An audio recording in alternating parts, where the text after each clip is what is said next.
আয়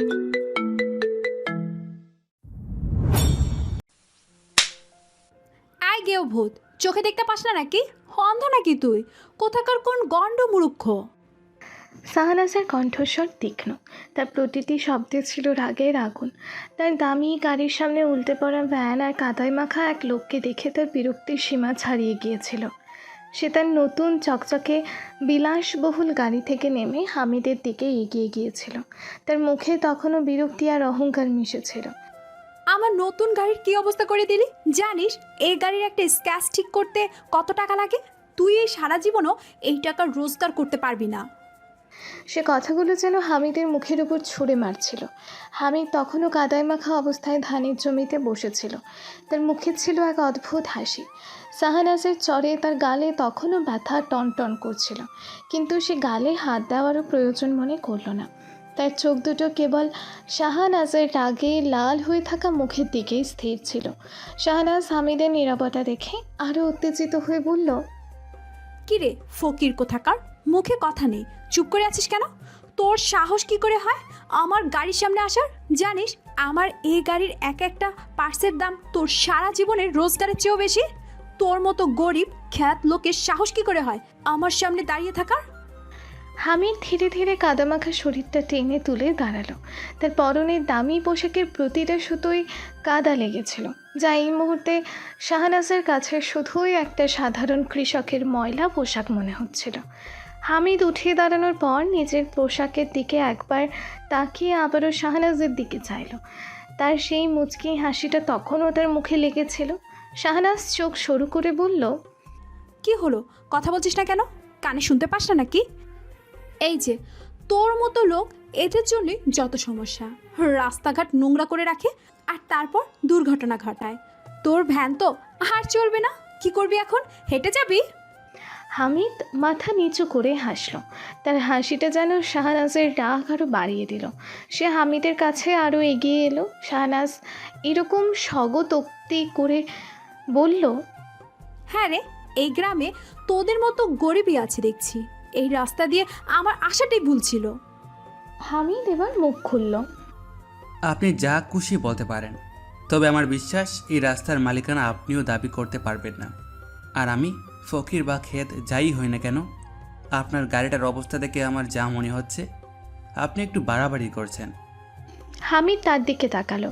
তার চোখে তখন এক অদ্ভুত মুগ্ধতা। শাহনাজের রাগে লাল হয়ে থাকা মুখ, তার তীক্ষ্ণ চোখ আর উদ্ধত ভঙ্গিমা দেখে সে যেন আরও বেশি করে তার প্রেমে পড়ে গেল।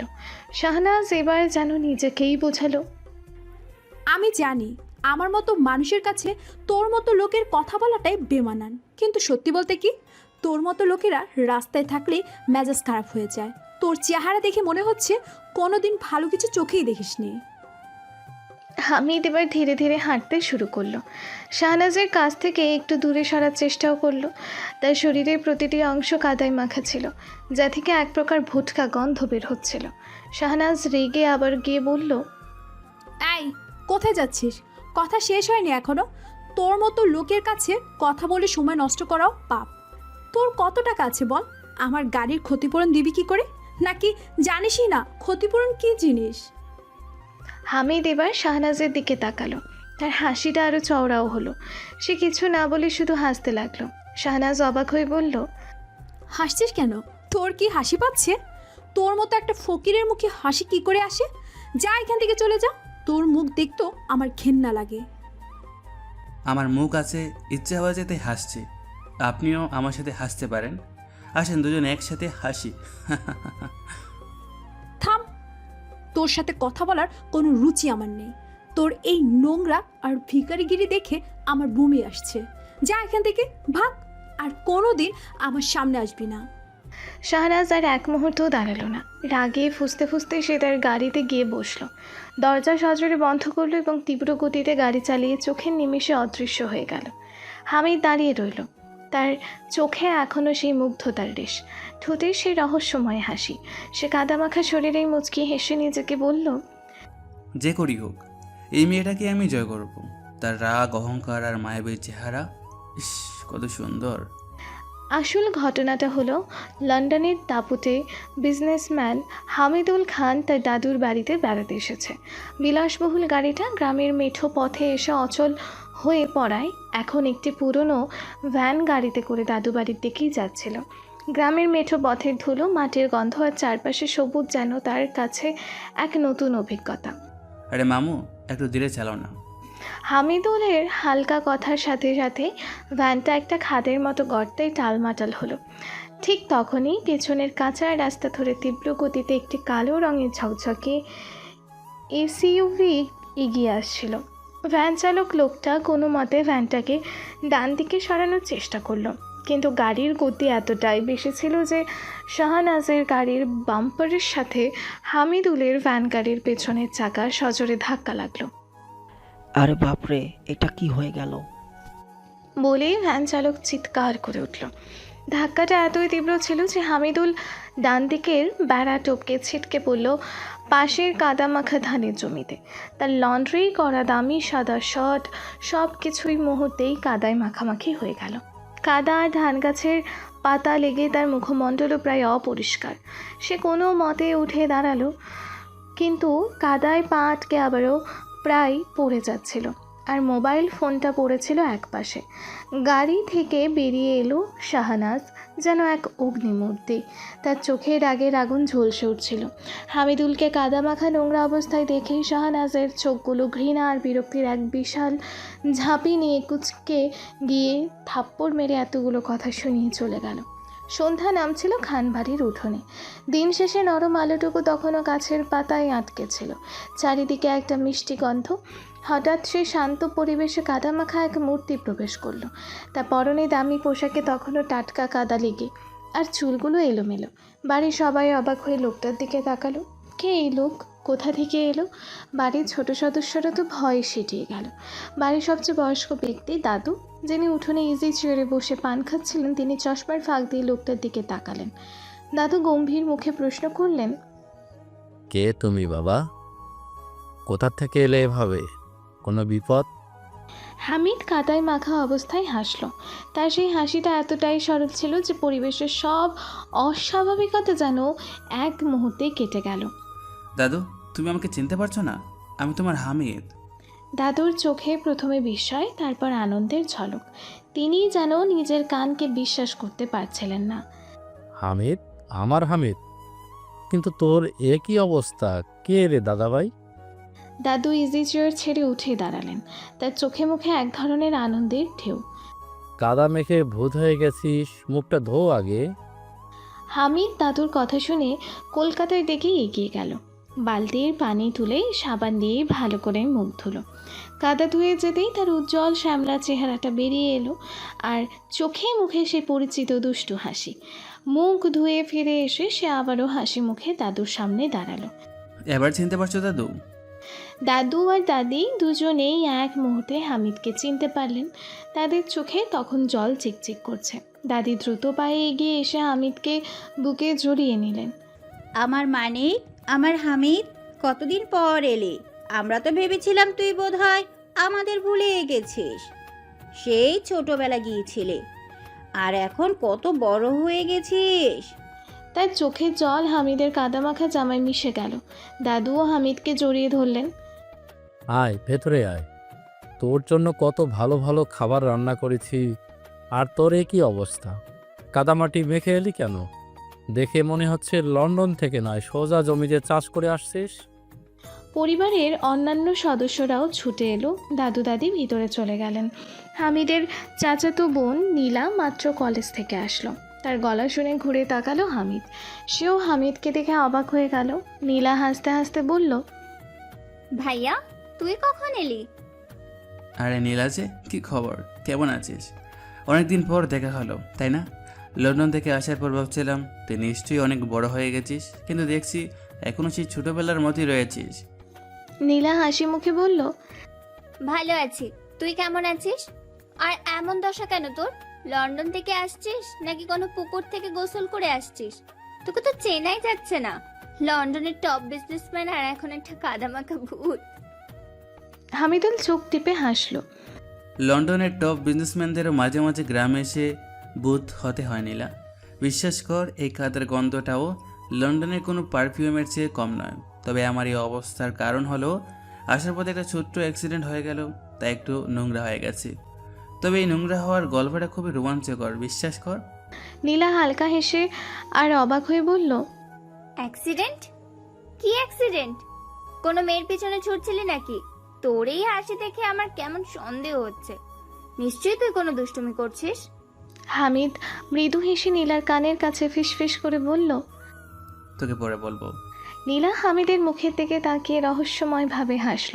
সে বুঝতে পারল হামিদ নিশ্চয়ই কোনো মজার খেলায় মেতে উঠেছে। ছোটবেলায় হামিদ এমন অনেক কাণ্ড করত যা সবসময় নতুন কিছু এনে দিত। নীলাও ছোটবেলায় সেই দিনের কথা মনে করে হেসে উঠল। আরে বাবা, তুই তো সেই ছোটবেলা থেকেই দুষ্টু ছিলি। এখন বড় হয়ে লন্ডনে গিয়েও কি দুষ্টুমি ছাড়িসনি? তোর এই দুষ্টুমি দেখে মনে হচ্ছে এবার একটা বড় ধরনের কাণ্ড বাঁধাবি। সেটা তোকে পরে বলবো, এখন চল ভিতরে যাই, অনেক খিদা পেয়েছে। আর তোকে আমার এই নোংরা হওয়ার পেছনের গল্পটা বলতেই হবে। বিশ্বাস কর, খুব ইন্টারেস্টিং একটা গল্প। ঘর থেকে দাদু এসে হামিদকে টেনে নিয়ে ভেতরে গেলেন। আয়, ভেতরে এসে বস, সব বল। কেমন আছিস? ব্যবসা কেমন চলছে? তোর বাবা মা কেমন আছে? সবাই হামিদকে ঘিরে ধরে বসল। হামিদ তার লন্ডনের গল্প বলতে শুরু করলো।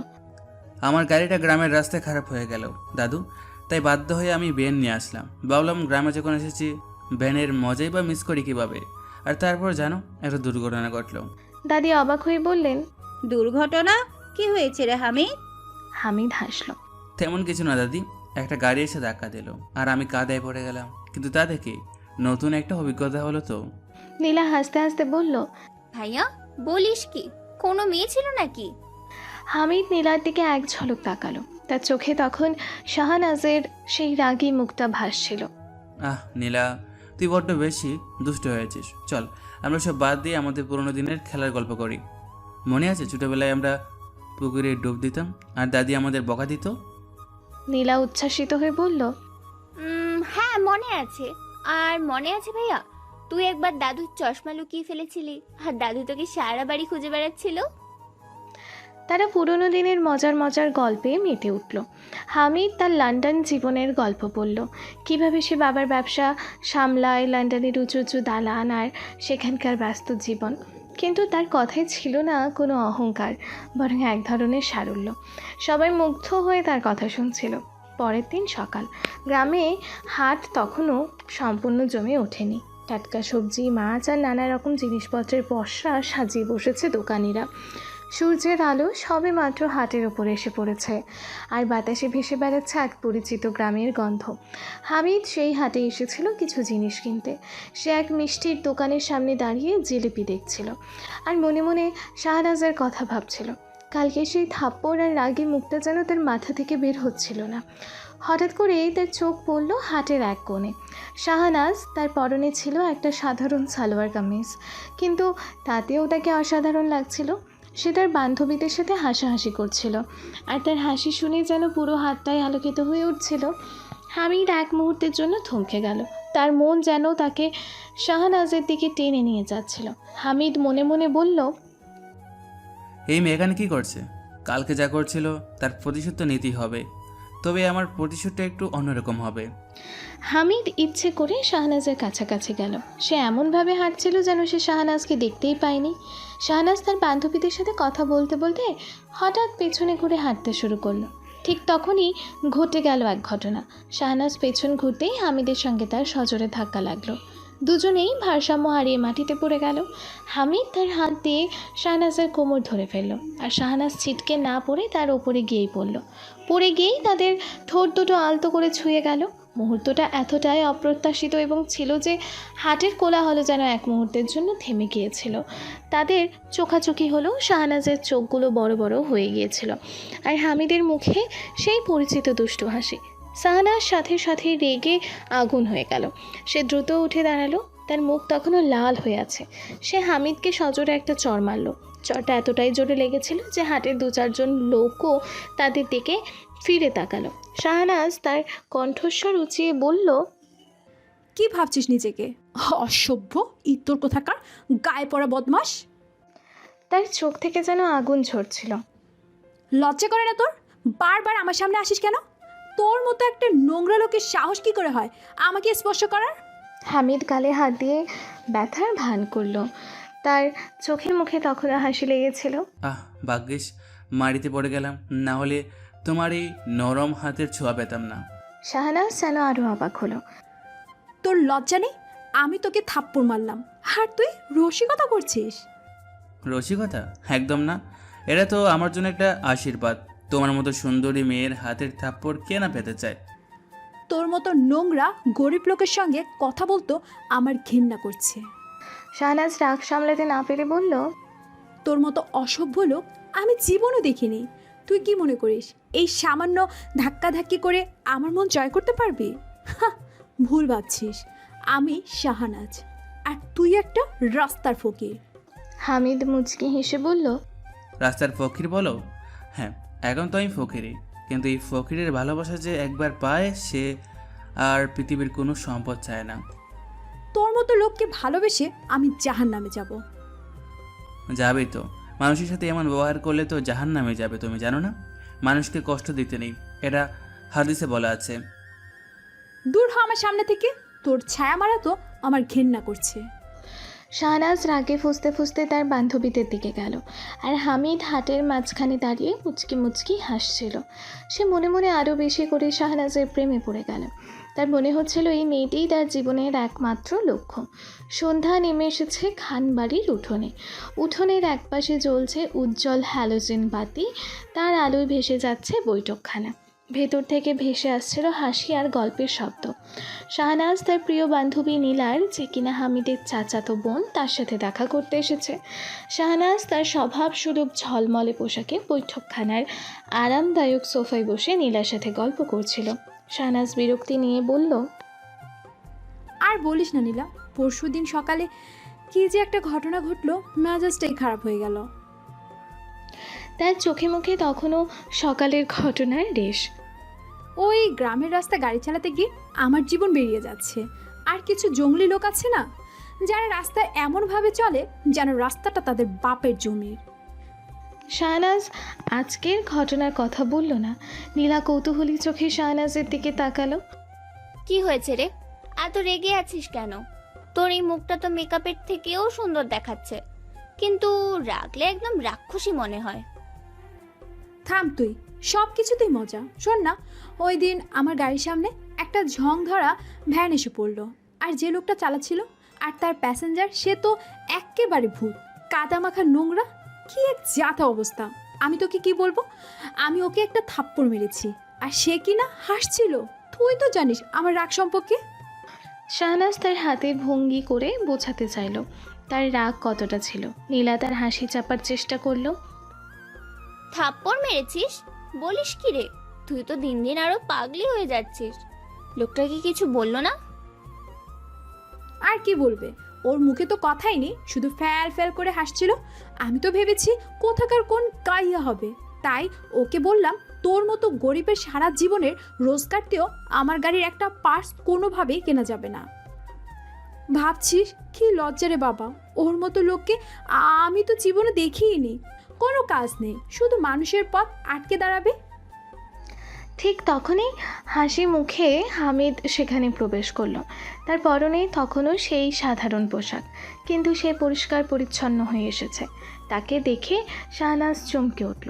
তার চোখে তখনও সেদিনের আর আজকে সে অপরিচিত মুখটা ভাসছিল।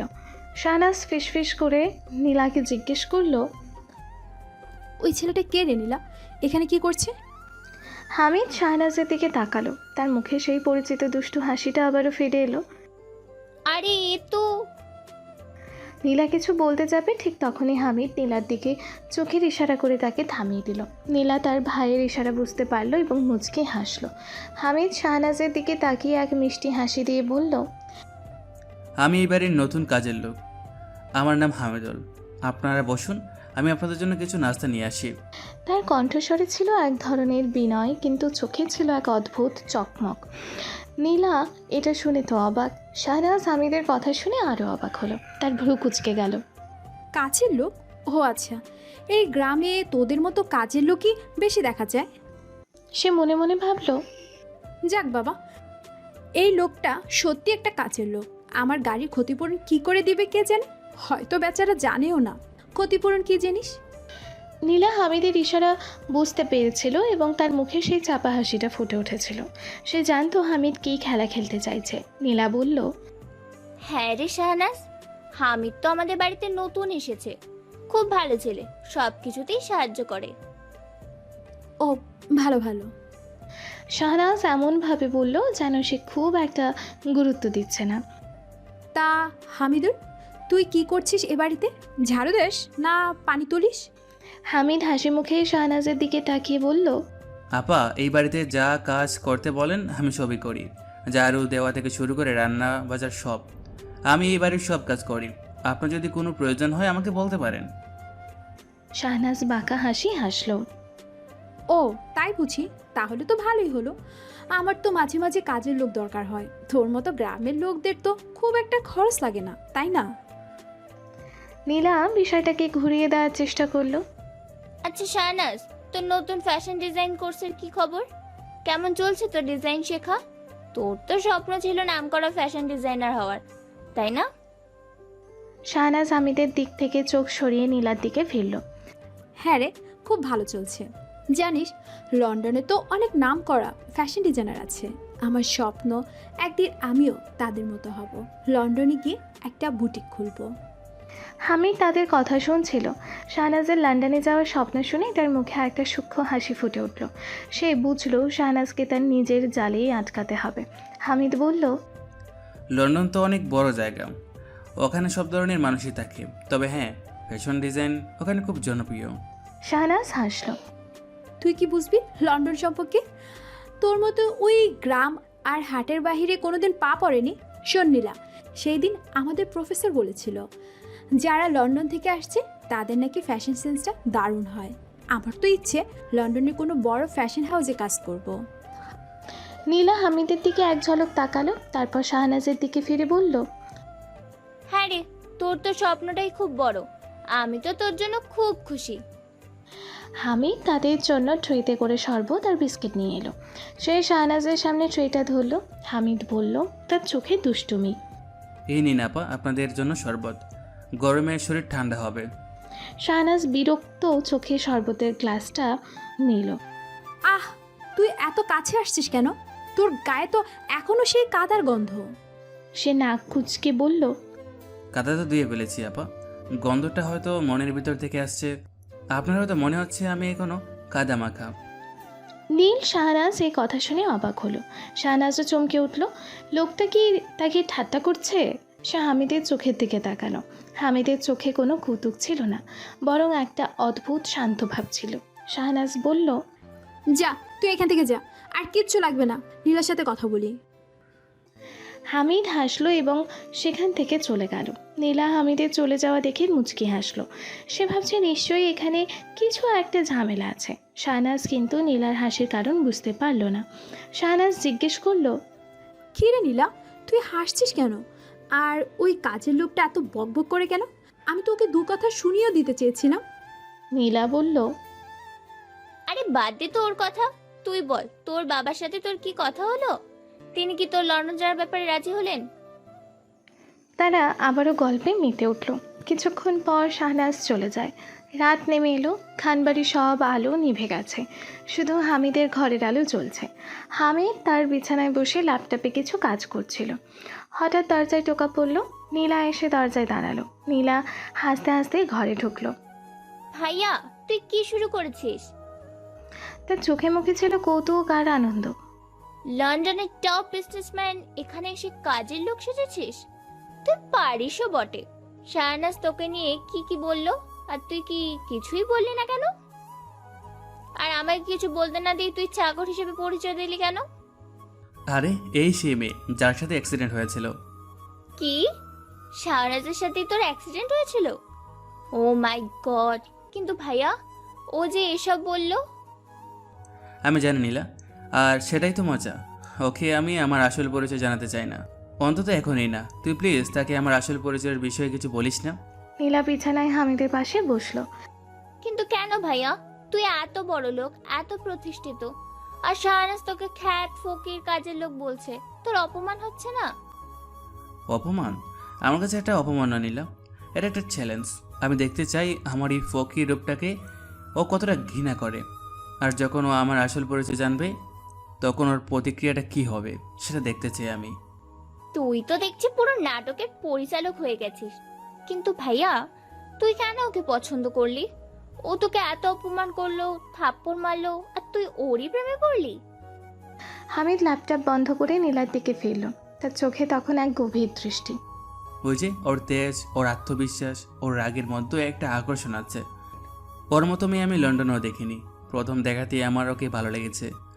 আর ওর সেই থাপ্পড়, সেটা তো আমার জন্য একটা ভালোবাসার উপহার। নীলা অবাক হয়ে হামিদের কথা শুনল। তুই তো সত্যি পাগলা হয়ে গেছিস ভাইয়া। কিন্তু তুই কি বললি যে আমি যেন ওকে তোর আসল পরিচয় না বলি? হ্যাঁ, এটাই আমার প্ল্যান। আমি চাই ও আমাকে আমার এই সাধারণ রূপে দেখুক। আমি ওকে বোঝাতে চাই সত্যিকারের ভালোবাসা পোশাক বা ব্যাংক ব্যালেন্স দেখে হয় না। তাকে আমি এখন আমার জীবনসঙ্গিনী করতে চাই। তুই নিশ্চিত ভাইয়া? শাহনাজ যখন সত্যিটা জানবে তখন তোকে বিশ্বাসই করবে না। ও তোকে আরো বেশি করে ঘৃণা করবে। ঘৃণা করবে? ঘৃণা থেকে ভালোবাসা জন্মায় নিলা। আমি জানি ও আমাকে ভালোবাসবে। আর এই নাটকটা তো ওর জন্য আরও বেশি মজাদার হবে, তাই না? তুই শুধু আমাকে সাহায্য করিস, ওকে কোনোভাবেই আমার আসল পরিচয়টা জানাবি না।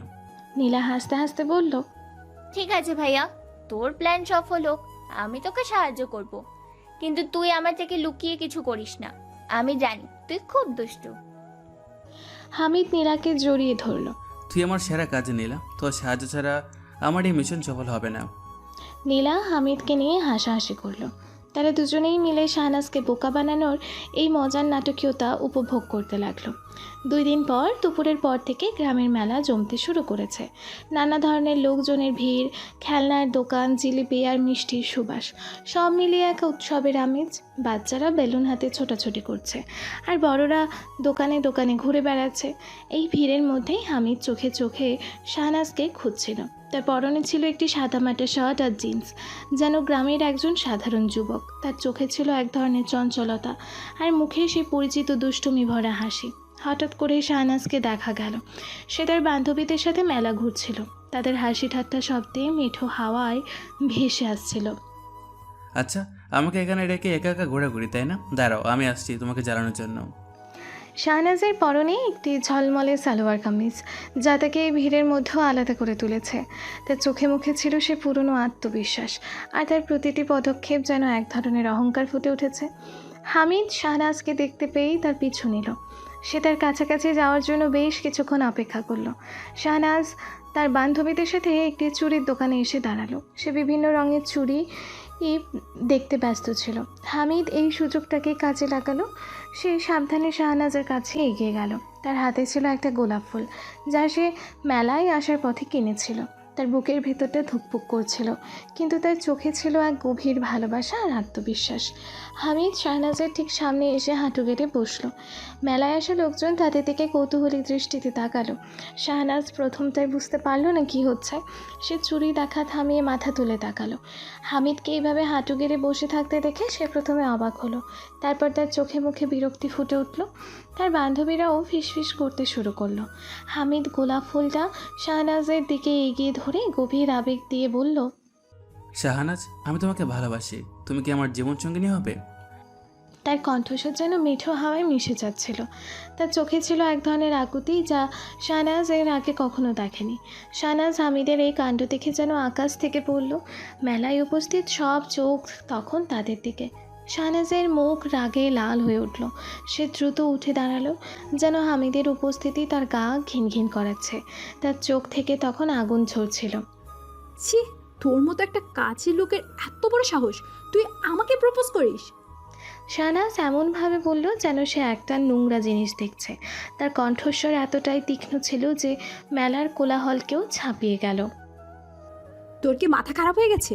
আয়নায় নিজের মুখ দেখেছিস কোনো দিন? তোর মতো একটা ফকিরের কি না কোনো যোগ্যতা আছে আমাকে প্রপোজ করার? হামিদ মুখ নিচু করে নিল। সে মনে মনে হাসলো।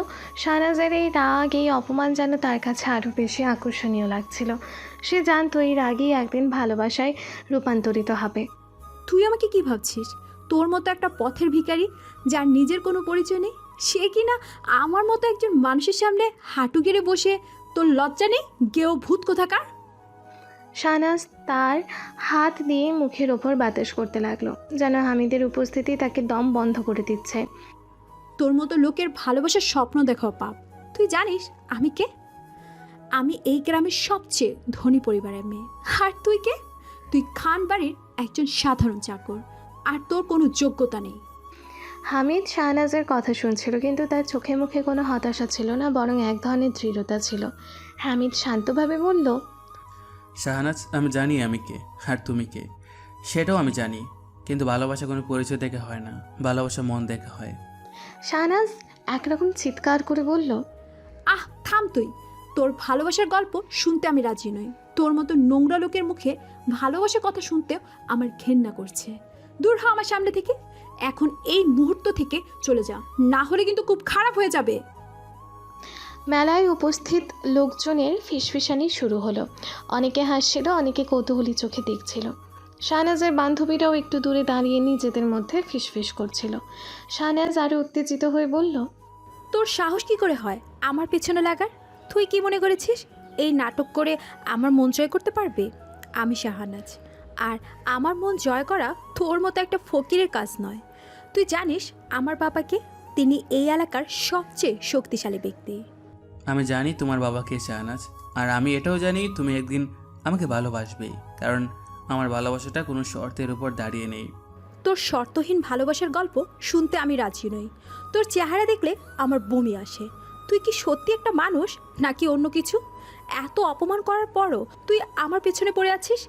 এতদিনে এই পৃথিবী ছেড়ে চলে যাওয়া দরকার ছিল তোর। হামিদ শাহনাজের এই চরম অপমানজনক কথা শুনেও তার চোখে কোনো পরিবর্তন এলো না। সে শুধু শাহনাজের দিকে গভীর দৃষ্টিতে তাকিয়ে রইল। তার চোখে ছিল এক ধরনের দৃঢ় প্রতিজ্ঞা। সে মনে মনে পণ করলো শাহনাজের এই অপমান সে ভালোবাসায় ফিরিয়ে দেবে। এই অবজ্ঞা, এই ঘৃণা একদিন ভালোবাসার সবচেয়ে বড় প্রমাণ হবে। হামিদ ধীর কণ্ঠে বলল, আমি যাব শাহনাজ, কিন্তু আমি আবার আসব। তোমাকে বোঝাতে আসবো যে আমার ভালোবাসা কত গভীর, আর তুমি তখন আমাকেই ভালোবাসবে, এই হামিদকেই ভালোবাসবে। আরেকটা কথা মনে রেখো, আমি তোমাকে সত্যিকারে ভালোবাসি। আর ভালোবাসার মানুষের কাছে তার প্রিয় মানুষের অপমান, অবহেলা তার কাছে কিছুই না। আমি আবার আসবো, অপেক্ষায় থাকো। শাহনাজ বিরক্তিতে চোখ বন্ধ করলো। তোর মতো একটা পাগল আমি জীবনও দেখিনি। তোর মতো লোকের মুখ দেখতেও আমার ঘেন্না করে। দূর হ। হামিদ ধীরে ধীরে উঠে দাঁড়ালো। গোলাপ ফুলটা তখনও তার হাতে। সে শাহনাজের দিকে শেষবারের মতো তাকালো। তার মুখে সেই মিষ্টি হাসি। তারপর সে ভিড়ের মধ্যে মিশে গেল। শাহনাজকে তার রাগের মধ্যে একা ফেলে রেখে। মেলা শেষে রাত তখন গভীর। খানবাড়ির সব আলো নিভে গেছে। চারপাশে এক গভীর নিস্তব্ধতা। শুধু হামিদের ঘরের জানালা দিয়ে এক ফালি চাঁদের আলো এসে পড়েছে। হামিদ তার বিছানায় বসে একা একা শাহনাজের কথা ভাবছে। মেলার এই অপমানজনক দৃশ্যটা তার চোখের সামনে বারবার ভাসছিল। শাহনাজের প্রতিটি কথা, প্রতিটি কটাক্ষ যেন তার কানে বাজছিল। ছি, তোর মতো একটা কাজের লোকের এত বড় সাহস! তুই আমাকে প্রপোজ করছিস? তোর কি মাথা খারাপ হয়ে গেছে? আয়নায় নিজের মুখ দেখেছিস কোনোদিন? শাহনাজের সেই কণ্ঠস্বর তার মনে প্রতিধ্বনিত হচ্ছিল। হামিদ তার হাতে থাকা মোবাইলে শাহনাজের ছবিটার দিকে তাকালো। ছবিটি সে লুকিয়ে তুলেছিল। ছবিতে শাহনাজের মুখে সেই অহংকার ভরা হাসি। হামিদের মনে শাহনাজের প্রতি এক অদ্ভুত আকর্ষণ কাজ করছিল। তার মন যেন শাহনাজের কঠোর মনোভাব সত্ত্বেও তার প্রতি আরও বেশি করে ঝুঁকে পড়ছিল। হামিদ মনে মনে বলল, তুমি আমাকে যত অপমানই করো না কেন শাহনাজ, আমি তোমাকে ছেড়ে যাব না। তুমি আমার ভালোবাসা বুঝো আর না বুঝো, আমি তোমাকে ভালোবাসবই। তুমি আমার কাছে শুধু একটা জেদ নও, তুমি আমার কাছে আমার স্বপ্ন। সে বিছানা থেকে উঠে জানালার পাশে গিয়ে দাঁড়ালো। বাইরে চাঁদের আলোয় গাছপালাগুলো কেমন যেন রহস্যময় লাগছিল। হামিদ তার হাত মুঠো করলো। সে প্রতিজ্ঞা করলো যেভাবেই হোক শাহনাজের মন সে জয় করবেই। তার কাছে শাহনাজের অপমান এবং রাগকে তার ভালোবাসা পাওয়ার অন্যতম চ্যালেঞ্জ হিসেবে মনে হচ্ছিল। সে নিজেকে বোঝালো এই চ্যালেঞ্জটা তাকে জিততেই হবে। হামিদ ফিসফিস করে বলল, যেন চাঁদকে সাক্ষী রেখে সে তার প্রতিজ্ঞা করছে। শাহনাজ, আমি জানি তুমি আমাকে ভালোবাসবে। আমার এই ভালোবাসা একদিন তোমার অহংকার ভেঙে দেবে। আমি জানি আমি তোমাকে আমার জীবন সঙ্গিনী করব। আর সেদিন তুমি আমার কাছে নিজেই আসবে আমাকে ভালোবাসার কথা বলতে। তার মনে হচ্ছিল এই গ্রামের মেলা, এই ধানের জমি, এই কাদা সব কিছুই যেন এক পরীক্ষার অংশ। আর এই পরীক্ষা সে পাশ করবেই। তার লন্ডনের বিলাসবহুল জীবন, তার বিশাল ব্যবসা, সব কিছুই তার কাছে গৌণ মনে হচ্ছিল এই মুহূর্তে। তার কাছে একমাত্র লক্ষ্য ছিল শাহনাজের ভালোবাসা অর্জন করা। এদিকে শাহনাজ তার বিছানায় শুয়ে এপাশ ওপাশ করছে, তার চোখে মেলার দৃশ্যটা ভেসে উঠছে।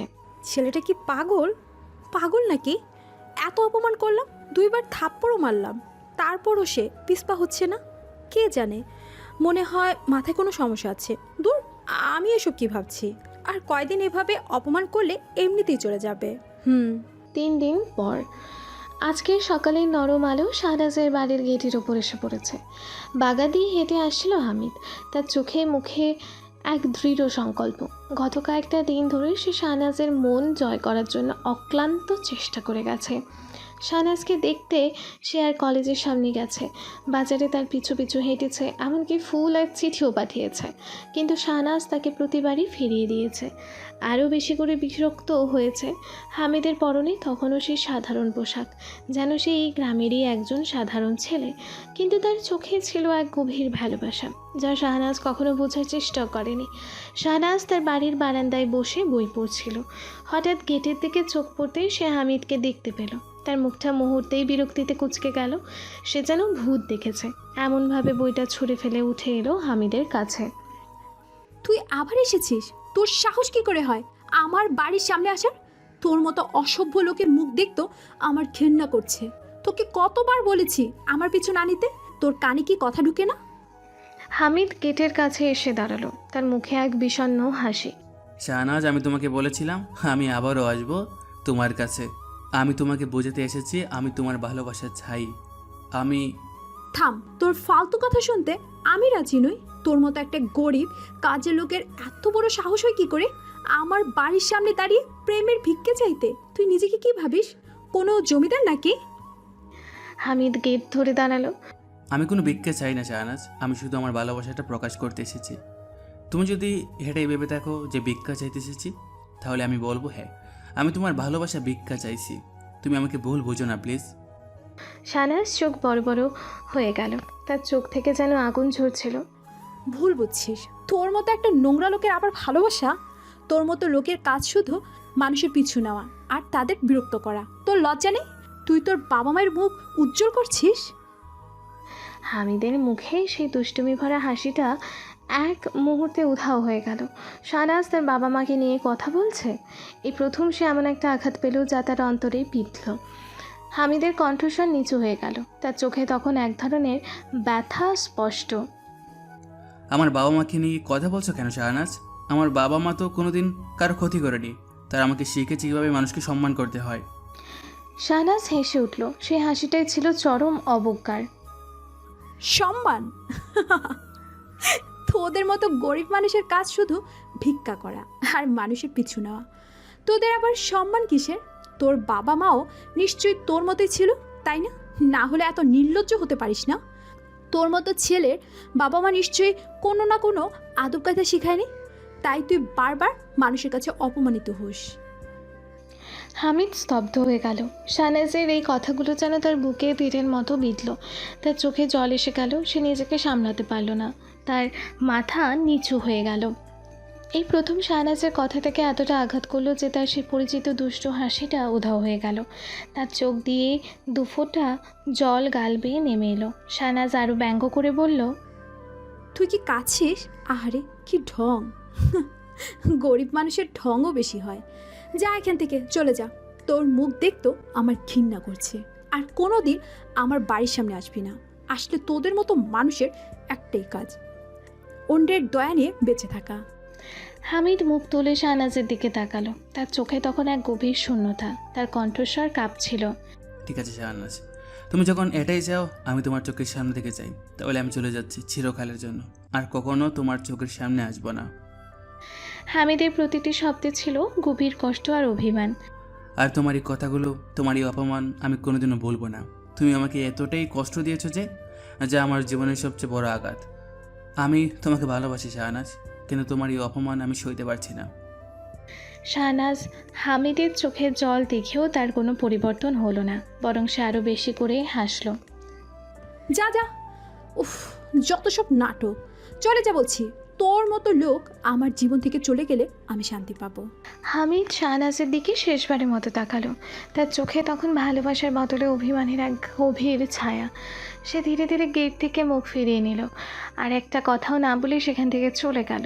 শাহনাজ তার চলে যাওয়া দেখলো। তার মুখে এখন এক বিজয়ের হাসি। সে জানতো না এই বিদায় কত বড় শূন্যতা তৈরি করবে তার জীবনে। রাত তখন গভীর। খানবাড়িতে সবাই ঘুমিয়ে অচেতন, শুধু হামিদের ঘরে আলো জ্বলছিল। সে দ্রুত হাতে তার সুটকেস গোছাচ্ছিল।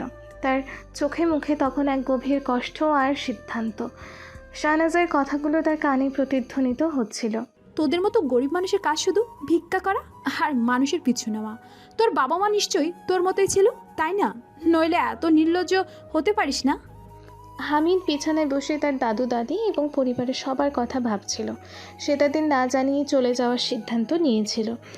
এই অপমান নিয়ে সে আর এখানে থাকতে পারছিল না। হঠাৎ দরজায় মৃদু টোকা পড়ল।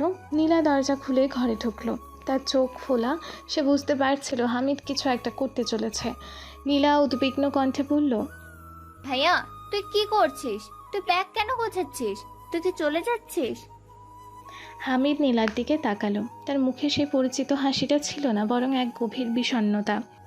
হ্যাঁ নীলা, আমি চলে যাচ্ছি। আমি আর এখানে থাকতে পারছি না। কিন্তু কেন ভাইয়া? শাহনাজ কি বলেছে আমি সব জানি, কিন্তু তুই ওর জন্য কেন নিজে এত বড় ক্ষতি করবি? তুই তোকে ভালোবেসেছিস। ভালোবাসা? হামিদ হাসলো। সেই হাসিটা ছিল কষ্টের। ওর মতো মেয়ে ভালোবাসার কি বুঝবে নীলা? ও শুধু মানুষকে অপমান করতে জানে। ওর কথাগুলো আমি বলতে পারছি না। ও আমার বাবা মাকে নিয়েও কথা বলেছে নীলা। তুই জানিস আমার বাবা মা আমার কাছে সব। আমি এই অপমান নিয়ে থাকতে পারবো না। আর শাহনাজ ও চায় আমি যেন তার চোখের সামনে না আসি। নীলা হামিদের হাত ধরে ফেলল। কিন্তু ভাইয়া তুই এভাবে চলে গেলে সবাই কি ভাববে? দাদু দাদি কত কষ্ট পাবে। তুই তো তাদেরকে কিচ্ছু বলিসনি। আর তোর এই নাটকটা? হামিদের চোখ থেকে 2 ফোঁটা জল বেরিয়ে এলো। নাটক? এটা আর নাটক নেই নীলা। এই অপমানটা আমাকে এতটাই কষ্ট দিয়েছে যে আমি আর এখানে থাকতে পারছি না। আমি জানি দাদু দাদি কষ্ট পাবে, কিন্তু আমি তাদেরকে বোঝাতে পারবো না যে আমার ভিতরের কষ্টটা কতটা। আমি ওদের মুখ দেখাবো কি করে? ভাইয়া প্লিজ একটু ভাব। তুই এভাবে চলে গেলে শাহনাজ কোনোদিনও সত্যিটা জানতে পারবে না। তোর প্রতিশোধের কি হবে? তুই তোকে ভালোবাসতিস। দেখ, আমি শাহনাজের সাথে কথা বলবো, তাকে বোঝাবো। তুই কোনো চিন্তা করিস না। প্রতিশোধ? আমার কোনো প্রতিশোধের দরকার নেই নীলা। আমি শুধু ওর চোখের সামনে থেকে দূরে থাকতে চাই। আমার এই কষ্টটা ওর বোঝা উচিত। ও বুঝুক ওর কথাগুলো কতটা আঘাত করেছে আমাকে। আর আমি জোর করে ভালোবাসা আদায় করতে চাই না। সে একদিন বুঝবে আমার ভালোবাসা। তুই প্লিজ তাকে কিছু বলিস না। হামিদ দ্রুত তার মোবাইল বের করে তার বাবা মাকে ফোন করলো। বাবা, আমি ফিরে আসছি। কাল সকালে লন্ডনের ফ্লাইট ধরবো। ফোনে কথা বলার পর হামিদ নীলার দিকে তাকালো। আর দেরি করতে পারছি না নীলা। তুই দাদু দাদিকে বুঝিয়ে বলিস আমি যাচ্ছি, কিন্তু আমি আবার আসবো। যখন আমি আসবো তখন আমি সেই হামিদ হব না যাকে শাহনাজ অপমান করেছে। আমি সেই হামিদ হব যাকে শাহনাজ একদিন খুঁজবে। নীলা হামিদকে আটকানোর অনেক চেষ্টা করলো, কিন্তু হামিদ অভিমান করে সেখান থেকে চলে গেল। সে নীরবে বাড়ির বাইরে বেরিয়ে এলো। রাতের অন্ধকারে অদৃশ্য হয়ে গেল। একটা ট্যাক্সি তার জন্য অপেক্ষা করছিল। হামিদ ট্যাক্সিতে উঠে বসলো, আর তার চোখের সামনে দিয়ে খানবাড়ির আলো ঝলমলে দৃশ্যটা ক্রমশ ছোট হতে লাগলো। সে লন্ডনগামী প্লেনে চড়ে বসলো। প্লেন যখন আকাশে উঠছিল তখন হামিদের চোখ দিয়ে 1 ফোঁটা জল গাল বেয়ে নেমে এলো। সে পেছনে ফেলে যাচ্ছিল শাহনাজকে দেওয়া তার প্রতিশ্রুতি আর নিজের কষ্ট। সে জানতো না এই বিদায় তার জীবনে কী পরিবর্তন আনবে, আর শাহনাজের জীবনে কী শূন্যতা তৈরি করবে। তার মনে তখন শুধু একটি কথা ভাসছিল, আমি আসবো শাহনাজ, যেদিন তুমি আমাকে খুঁজবে। হামিদ চলে যাওয়ার পর প্রথম কয়েকটা দিন শাহনাজ যেন স্বস্তির নিঃশ্বাস ফেলেছিল। তার মনে হয়েছিল একটা বিরক্তিকর উপদ্রব থেকে মুক্তি পেয়েছে। সকালের কফি কাপ হাতে সে বারান্দায় বসত। কোনো অদৃশ্য হামিদের উপস্থিতি ছাড়াই তার দিন শুরু হলো। আহ, কি শান্তি! এখন যেদিকেই যাই ওই ছোট লোকটার মুখটা আর দেখা যায় না। শাহনাজ মনে মনে বলতো, একটা স্বস্তির হাসি তার ঠোঁটে লেগে থাকতো। কি আপদে লেগেছিল, এখন অন্তত শান্তিতে শ্বাস নিতে পারবো। কিন্তু দিন যত গড়াতে লাগলো সেই স্বস্তিটা যেন একটা অদ্ভুত শূন্যতায় পরিণত হতে শুরু করলো। এখন আর রাস্তাঘাটে সেই লোকটাকে আর দেখতে পায় না। বসার পাশ দিয়ে আর কেউ ঘোরাঘুরি করে না। শাহনাজের মা একদিন জিজ্ঞেস করলো, কি হয়েছে রে তোর? আজকাল কেমন যেন চুপচাপ থাকিস, তোর সেই ঝলমলে হাসিটা কোথায় গেল? শাহনাজ হাসার চেষ্টা করলো, কিন্তু হাসিটা তার ঠোঁটে আটকে গেল। কিছু না তো মা, এমনি। রাতে ঘুমানোর আগে শাহনাজ তার ফোন দেখছিল। হঠাৎ করেই তার মনে পড়ল হামিদের সেই ফোনের কথাগুলো, সেই মেসেজগুলো, যেগুলোকে এক সময় বিরক্ত বলতো, সেগুলোই এখন তার কাছে এক অদ্ভুত মিষ্টি স্মৃতি মনে হচ্ছিল। সে মনে মনে বিড়বিড় করলো, আহা, আজ যদি একটা ফোন আসতো। শুভরাত্রি শাহনাজ, তুমি ঘুমাচ্ছ কেন? আমি তো তোমার স্বপ্নে আসার জন্য অপেক্ষা করছি। শাহনাজ বিছানায় ছটফট করতে লাগলো।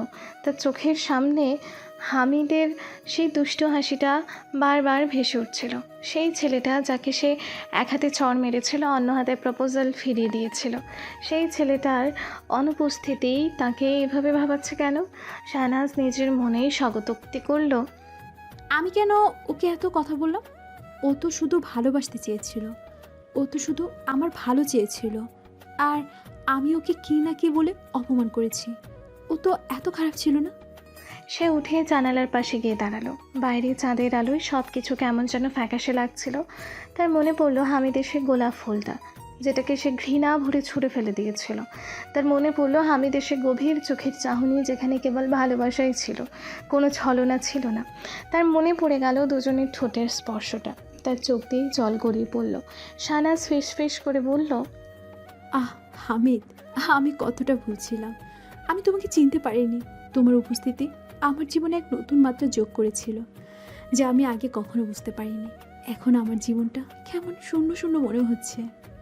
তার মন হামিদের দেওয়া প্রতিটি প্রপোজাল, তার প্রতি দুষ্টুমি ভরা হাসি এবং তার সেই অপমান হজম করার অসীম ক্ষমতাকে স্মরণ করতে লাগলো। সে বুঝতে পারল হামিদের ভালোবাসা কতটা খাঁটি ছিল, কতটা নিঃস্বার্থ ছিল। সে কেন ওকে এত বেশি অপমান করেছিল, কেন তাকে এত কষ্ট দিয়েছিল? এই প্রশ্নগুলো তার মাথার ভেতর ঘুরপাক খাচ্ছিল, তাকে ঘুমাতে দিচ্ছিল না। শাহনাজ হামিদের জন্য এক ধরনের অস্থিরতা অনুভব করতে লাগলো, যা আগে সে কখনো অনুভব করেনি। এভাবেই আরও 4 দিন কেটে গেল। শাহনাজ হামিদের আর দেখা না পেয়ে প্রায় পাগল পাড়া হয়ে গেছে। কোথায় গেল ছেলেটা? আমাকে আর বিরক্ত করতে আসছে না কেন? সে কি বুঝতে পারছে না যে আমি তাকে মিস করছি, তার বিরক্তগুলোকে মিস করছি? সে তো আমাকে সত্যি ভালোবেসেছে। তাহলে তো এটা তার বোঝা উচিত ছিল যে আমি কষ্টে আছি। সে নানা ধরনের চিন্তা করতে লাগলো। না, এভাবে বসে থাকলে চলবে না। আমার খোঁজ নিতে হবে, তার কাছে ক্ষমা চাইতে হবে। আমি কাল সকালে নীলাদের বাসায় যাব। পরের দিন সকাল, যেই চিন্তা সেই কাজ। শাহনাজের অস্থিরতা এমন পর্যায়ে পৌঁছালো যে সে আর ঘরে থাকতে পারল না। হামিদের জন্য তার মন এতটাই পাগল হয়ে উঠেছিল যে সে উপায় না পেয়ে নীলার কাছে যাওয়ার সিদ্ধান্ত নিল। আবার এটাও চিন্তা করতে লাগলো, আচ্ছা, হামিদ কি আমাকে ক্ষমা করবে? যদি না করে তাহলে আমি তো শেষ। ক্ষমা না করলেও আমি হাত জোর করে ক্ষমা চাইবো, দরকার হলে পায়ে পড়বো। যে করি হোক, ক্ষমা তো চাইতেই হবে। শাহনাজ ভাবছে আজ সকালটা তার জন্য খুশি সকাল হতে চলেছে। হামিদের কাছে ক্ষমা চাইবে আর তার মাথার বোঝা কমে যাবে, অস্থিরতা কমে যাবে। এই ভেবে সে অনেক খুশি। কিন্তু এই কতক্ষণ থাকে দেখা যাক। নীলার বাড়ি অর্থাৎ খানবাড়িতে। শাহনাজ দ্রুত খানবাড়ির দিকে পা বাড়ালো। তার মনে এক ধরনের আশা আর ভয় মিশেছিল। সে কি হামিদকে দেখতে পাবে, নাকি তার শূন্যতা আরও বাড়বে? খানবাড়িতে পৌঁছে সে দ্রুত নীলার ঘরে গেল। নীলা তখন তার পড়াশোনা করছিল। শাহনাজ হাঁপাতে হাঁপাতে বলল, কি রে নীলা, তুই কেমন আছিস? নীলা শাহনাজকে দেখে অবাক হলো। আরে শাহনাজ, তুই এই সকালে? তোর কি হয়েছে? এত অস্থির লাগছে কেন? শাহনাজ নীলার পাশে বসলো। আরে আমার আর কি হবে, আমি তোকে একটা কথা জিজ্ঞাসা করতে এসেছি। সেই কাজের লোকটা হামিদ, ওকে তো আর দেখছি না। ও কোথায় গেল রে? নীলা প্রথমে কিছু বলতে ইতস্তত করল। হামিদ, তুই তাকে খুঁজছিস কেন? আরে বল না তাড়াতাড়ি, কোথায় সে? ডাক না তাকে। নীলা শাহনাজের অস্থিরতা দেখে অবাক হয়ে গেল। শাহনাজ, তুই ওকে এভাবে খুঁজছিস কেন বলতো? এত অস্থিরতা কিসের? যেটাই হোক, তুই আগে বল না সে কোথায়। নীলার মনে পড়ল হামিদের সে কঠোর নির্দেশ, তার আসল পরিচয় যেন শাহনাজকে জানানো না হয়। কিন্তু শাহনাজের অস্থিরতা দেখে সে বুঝতে পারল যে শাহনাজ হামিদকে কতটা মিস করছে, কতটা চিন্তিত সে। হামিদ, নীলা একটু থেমে বলল, যেন শব্দটা উচ্চারণ করতে তার কষ্ট হচ্ছে। ও তো ও তো লন্ডন চলে গেছে। শাহনাজ নীলার কথা শুনে যেন আকাশ থেকে পড়ল। লন্ডন? বলিস কি রে, ও কি কাজের জন্য গেছে? কিন্তু ও তো বলেছিল ও এই বাড়ির কাজের লোক কাজের জন্য লন্ডন যাবে কেন? ও কি কোনোভাবে কাজ পেয়েছে? নীলা দীর্ঘশ্বাস ফেলল। তার মনে হলো আর লুকিয়ে রাখার কোনো মানে হয় না, শাহনাজকে সত্যটা জানানো উচিত। শাহনাজ, হামিদ আসলে কোনো কাজের লোক নয়। নীলার তার কণ্ঠস্বরে এক ধরনের গভীরতা, শান্তভাবে বলল, তুই জানিস ওকে? ও লন্ডনে একজন অনেক বড় বিজনেসম্যান। লন্ডনে আমাদের বড় চাচার বিশাল বিজনেস আছে, ও সেটাই সামলায়। বড় চাচা অনেক সম্পত্তির মালিক, আর সে সেই সম্পত্তির একমাত্র উত্তরাধিকারী। ওর আসল নাম হামিদুল খান, আমার বড় চাচার ছেলে। আর এই খান বাড়ির সবার চোখের মণি। শাহনাজ নীলার কথা শুনে হতবাক হয়ে যায়। তার মাথা ঘুরতে থাকে, পুরো পৃথিবীটা যেন তার পায়ের নিচ থেকে সরে গেল। সে কি এত বড় ভুল করেছে যে ছেলেটাকে সে খ্যাত ফকির কাজের লোক বলে অপমান করেছে? সে কিনা লন্ডনের একজন টপ বিজনেসম্যান, আর তার চাচাতো ভাই। শাহনাজ অবিশ্বাস্য চোখে নীলার দিকে তাকালো, তার মুখ ফ্যাকাশে হয়ে গেল। কি বলছিস তুই নীলা? তুই মজা করছিস আমার সাথে, তাই না? এটা কিভাবে সম্ভব? ও তো নিজেকে কাজের লোক বলেছিল। নীলা শাহনাজের হাত ধরে ফেলল। হামিদে আমাকে বলেছিল তোর কাছে তার আসল পরিচয় গোপন রাখতে।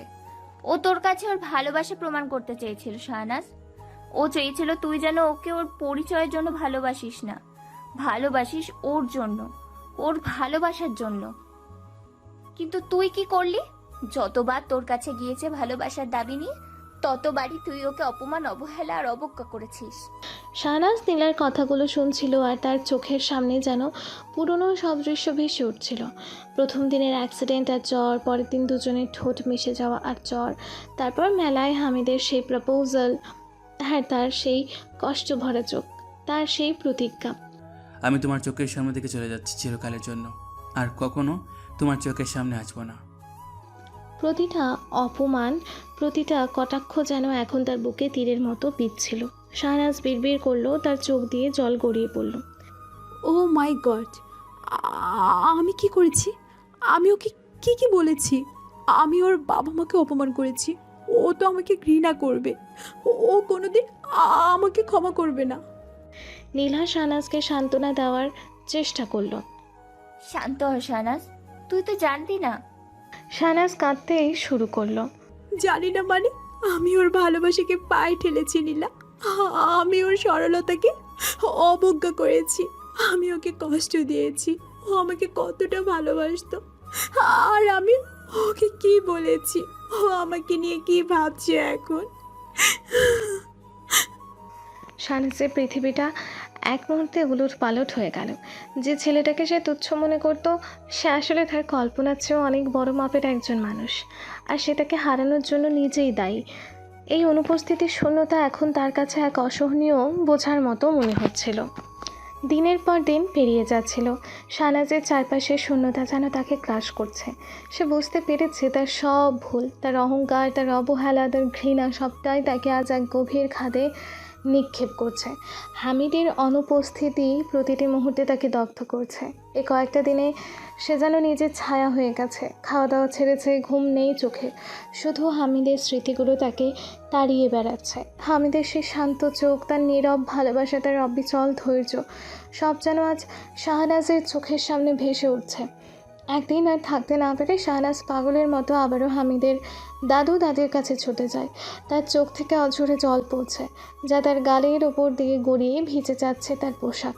শাহনাজকে এমন বিধ্বস্ত অবস্থায় দেখে দাদু দাদি দুজনেই চমকে উঠলেন। দাদি উদ্বিগ্ন হয়ে জিজ্ঞেস করলেন, আরে শাহনাজ, কি হয়েছে? এমন মুখ করে কেন? শাহনাজ দাদু দাদির পায়ের কাছে বসে পড়ল, তার কণ্ঠস্বর কান্নায় ভারী। দাদু দাদি, আপনারা হামিদকে ফিরিয়ে আনুন প্লিজ।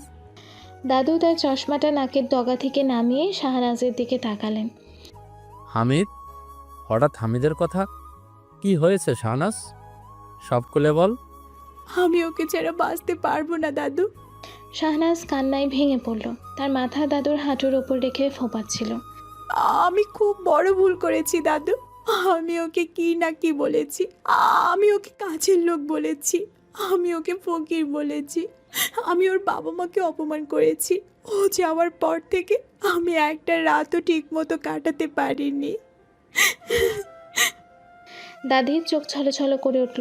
তিনি শাহনাজের মাথায় হাত বুলিয়ে দিলেন। শান্ত হ শাহনাজ, শান্ত হ। আমরা জানি তুই ওকে কত কথা বলেছিস। নীলা সব বলেছে আমাদের, কিন্তু তুই তো জানতি না, তাই না?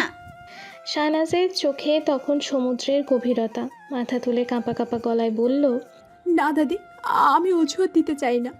আমি ওর ভালোবাসাকে অবজ্ঞা করেছি। ওর মতো একটা নিষ্পাপ ছেলেকে আমি এতটা কষ্ট দিয়েছি। আমার নিজেকে দেখে ঘৃণা হচ্ছে দাদি। আমার মতো একটা মেয়ে পৃথিবীতে বাঁচার যোগ্য নয়। ও আমার চোখের সামনে থেকে হারিয়ে যাওয়ার পর আমি অনুভব করতে পেরেছি যে আমিও ওকে ভালোবাসি। দাদু শাহনাজের হাত ধরে ফেললেন। আয় আমার পাশে বস। এমন করে কাঁদছিস কেন? আমরা জানি তুই এখন অনুতপ্ত, কিন্তু হামিদ তো অভিমান করে চলে গেছে। সে কি আর ফিরবে? ওকে ফিরতেই হবে দাদু, ওকে ফিরতেই হবে। আমি ওর জন্য পাগল হয়ে গেছি। ওর সেই হাসি, ওর সেই প্রপোজাল, আমি সব মিস করছি। ও আমার জীবনে একটা শূন্যতা তৈরি করে গেছে দাদু। আমি এই শূন্যতা সহ্য করতে পারছি না। আমি এখন বুঝতে পেরেছি ও আমাকে কতটা ভালোবাসতো। দাদি শাহনাজের চোখ মুছিয়ে দিলেন। হ্যাঁ রে, আমরা জানি হামিদ তোকে কতটা ভালোবাসতো, কিন্তু সে এত বড় আঘাত পেয়ে লন্ডনে ফিরে গেছে। সে কি আর তোর কথাই ফিরে আসবে? আমি জানি দাদি, আমি জানি আমি আপনাদের সামনে মুখ দেখানোর যোগ্য নই। আমি এমন একটা রত্নকে চিনতে পারিনি যাকে আমি নিজের হাতে দূরে ঠেলে দিয়েছি। আমি তাকে বারবার ছোট করেছি, অপমান করেছি, আর সে শুধু নীরবে আমার পাশে ছিল। আমি নিজেকে ক্ষমা করতে পারছি না দাদি। আমার মনে হচ্ছে আমি একটা পাপ করেছি, যার প্রায়শ্চিত্ত হয়তো এ জীবনে হবে না। আপনার হামিদকে ফিরিয়ে আনুন দাদু, দাদি, প্লিজ। আমি তার কাছে ক্ষমা চাইব, আমি তার পায়ে পড়ে ক্ষমা চাইব। আমি সব ভুল স্বীকার করব। আমি কথা দিচ্ছি আমি আর কখনো তাকে কষ্ট দিব না। আমি তাকে অনেক সম্মান দেব, যেমনটা সে আমাকে দিয়েছিল। আমি তাকে অনেক ভালোবাসা দেব। শুধু একবার তাকে ফিরিয়ে আনুন। শাহনাজ দাদু দাদিকে জড়িয়ে ধরল। তার কান্না থামছিল না। প্লিজ দাদু, তোমরা যদি ওকে ফিরিয়ে না আনো আমি মরে যাব। আমি সত্যিই মরে যাব। আমি ওকে ছাড়া বাঁচতে পারবো না। দাদু দাদি শাহনাজের পাগলামি দেখে একে অপরের দিকে তাকালেন। তারা বুঝতে পারলেন যে শাহনাজ সত্যিই হামিদকে পাগলের মতো ভালোবাসে। তার চোখে মুখে যে আকুতি, যে হতাশা ছিল তা অভিনয় হতে পারে না। তারা জানতেন যে হামিদ অভিমান করে গেছে, তাই হয়তো শাহনাজের কথায় বা অনুরোধে ফিরে আসবে না। হামিদকে ফিরিয়ে আনতে হলে অন্য কোনো পথ অবলম্বন করতে হবে। দাদু এবার বললেন, শান্ত হ শাহনাজ, হামিদকে আমরা ফিরিয়ে আনার চেষ্টা করব। তুই এমন পাগলামি করিস না, নিচের দিকে খেয়াল রাখ, আমরা আছি তো। শাহনাজ কান্না থামিয়ে দাদু দাদির মুখের দিকে তাকালো। তার চোখে তখন এক ফালি আশা। সত্যি বলছো দাদু, তোমরা হামিদকে ফিরিয়ে আনবে? দাদি শাহনাজের মাথায় হাত বুলিয়ে দিলেন। আমরা আমাদের হামিদের কষ্ট দেখতে পারি না, আর তুই যখন ওকে এত ভালোবাসিস, তাহলে তোকে একা ফেলে রাখি কি করে? আমরা চেষ্টা করব। তুই এখন বাড়িতে যা, নিজের দিকে খেয়াল রাখ। শাহনাজ দাদু দাদিকে প্রণাম করে সেখান থেকে চলে গেল। তার মনে তখনও এক ধরনের অস্থিরতা ছিল, কিন্তু একটা ক্ষীণ আশা তাকে বাঁচিয়ে রেখেছিল। শাহনাজের শরীর একেবারে দুর্বল হয়ে গেছে। যখন সে অনুভব করছিল যে সেও হামিদকে ভালোবাসে আর হামিদ তাকে আর বিরক্ত করতে আসছে না বা আর আসবেও না ভেবেই সে চিন্তিত হয়েছিল, ভেঙে পড়েছিল সে। তখন থেকেই তার খাওয়া দাওয়া, সময় মতো সবার কিছুই সে ঠিক মতো করতে পারেনি। শাহনাজ চলে যাওয়ার পর দাদু আর দাদি একে অপরের দিকে তাকালেন। তাদের মুখে তখন এক ধরনের চিন্তার রেখা। হামিদকে ফিরিয়ে আনা মুখের কথা নয়, সে এতটাই অভিমানী যে সহজে ফিরে আসার ছেলে নয়। দাদি দাদুকে জিজ্ঞেস করলেন, কি করব গো? আমাদের হামিদ তো সহজে আসবে না। ও তো ভীষণ অভিমানী। শাহানাজের কথা শুনে তো ফিরে আসারই প্রশ্নই ওঠে না। দাদু কিছুক্ষণ চিন্তা করলেন। হামিদকে ফিরিয়ে আনার জন্য আমাদের একটা অন্যরকম চাল চালতে হবে, এমন কিছু যা শুনলে ও এক মুহূর্ত দেরি করবে না। দাদি কৌতূহলী চোখে তাকালেন। কি করবে? দাদুর চোখে এক দুষ্টুমি ভরা হাসি। দাদু বললেন, হামিদ তার দাদিকে খুব ভালোবাসে। তার দাদি অসুস্থ শুনলে ও এক মুহূর্ত দেরি করবে না, ও আসবেই। দাদি অবাক হলেন। অসুস্থ? আমি তো সুস্থ আছি। সেটা হামিদকে বলা যাবে না। আমরা হামিদকে ফোন করে জানাবো যে তার দাদি খুব অসুস্থ, তাকে দেখতে চাইছি। এই খবর শুনলে ও সব ফেলে ছুটে আসবে, আর যখন ও আসবে তখন শাহনাজের সাথে ওর পুনর্মিলন ঘটাবো। দাদি কিছুক্ষণ ভাবলেন, তারপর হেসে উঠলেন। বাহ, এটা তো মন্দ বুদ্ধি নয়। আমার নাতির অভিমান ভাঙানোর জন্য একটু মিথ্যা বলতে দোষ কি? কিন্তু যদিও এসে দেখে আমি সুস্থ, তাহলে কি আরো রাগ করবে না? রাগ করবে, কিন্তু তখন ওকে বোঝানো সহজ হবে। তাছাড়া তার বাবা মাও আসবে, তাদের দেখে হয়তো তার রাগটা একটু কমবে। তারা দ্রুত হামিদকে ফোন করার সিদ্ধান্ত নিলেন। দাদু হামিদের লন্ডনের নাম্বারে ফোন করেন। ওদিকে হামিদ অফিসে বসে একটা ফাইল দেখছিল। হঠাৎ ফোন বাজছে। প্রতিটি রিং যেন দাদু দাদির বুকে এক একটি ধাক্কা দিচ্ছে। তারা অধৈর্য হয়ে অপেক্ষা করছেন। কিছুক্ষণ পর উপাস থেকে হামিদের শান্ত কণ্ঠস্বর ভেসে আসে। হ্যালো দাদু, কেমন আছো? সব ঠিক আছে তো? দাদু গলাটা ধরে আনেন। কণ্ঠস্বরে যতটা সম্ভব উদ্বিগ্নতা ফুটিয়ে তোলার চেষ্টা করেন।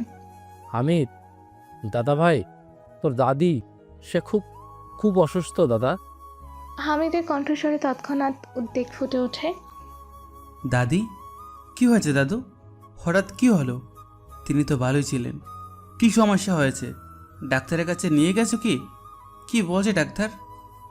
তার প্রশ্নে উৎকণ্ঠা আর ভয় স্পষ্ট। দাদু থেমে থেমে কথা বলেন, যেন খুব কষ্ট করে বলছেন। দাদা, সে জ্ঞান হারিয়েছে। ডাক্তার এসেছেন, কিন্তু তারা নিশ্চিত কিছু বলতে পারছেন না। তার অবস্থা খুবই খারাপ। আমাদের খুব চিন্তা হচ্ছে। তুই একবার আয়, আমরা জানি না কি হবে। হামিদের বুক যেন একটা হিমশীতল স্রোত বয়ে যায়। তার দাদি, যার সাথে তার সবচেয়ে গভীর সম্পর্ক, যিনি তাকে ছোটবেলা থেকে আগলে রেখেছেন, তিনি অসুস্থ, এবং এতটাই অসুস্থ যে জাদুও আতঙ্কিত। তার মস্তিষ্ক দ্রুত কাজ করতে শুরু করে। শাহনাজের প্রতি তার অভিমান, তার সব রাগ মুহূর্তেই যেন ফিকে হয়ে যায়। তার মনে শুধু একটাই চিন্তা, দাদি। হামিদের কণ্ঠস্বর ভেঙে আসে। কি বলছো দাদু? আমি এখনই আসছি, তোমরা চিন্তা করো না। আমি এখনই ফ্লাইট খুঁজছি। বাবা মা কোথায়? তাদের সাথে কথা হয়েছে? তারাও খুব চিন্তিত। আমরা তোর জন্যই অপেক্ষা করছিলাম, তুই চলে আয়। আমরা সবাই খুব একা বোধ করছি। আমি এখনই বের হচ্ছি দাদু, চিন্তা করো না, আমি আসছি। হামিদ দ্রুত ফোন রেখে দেয়।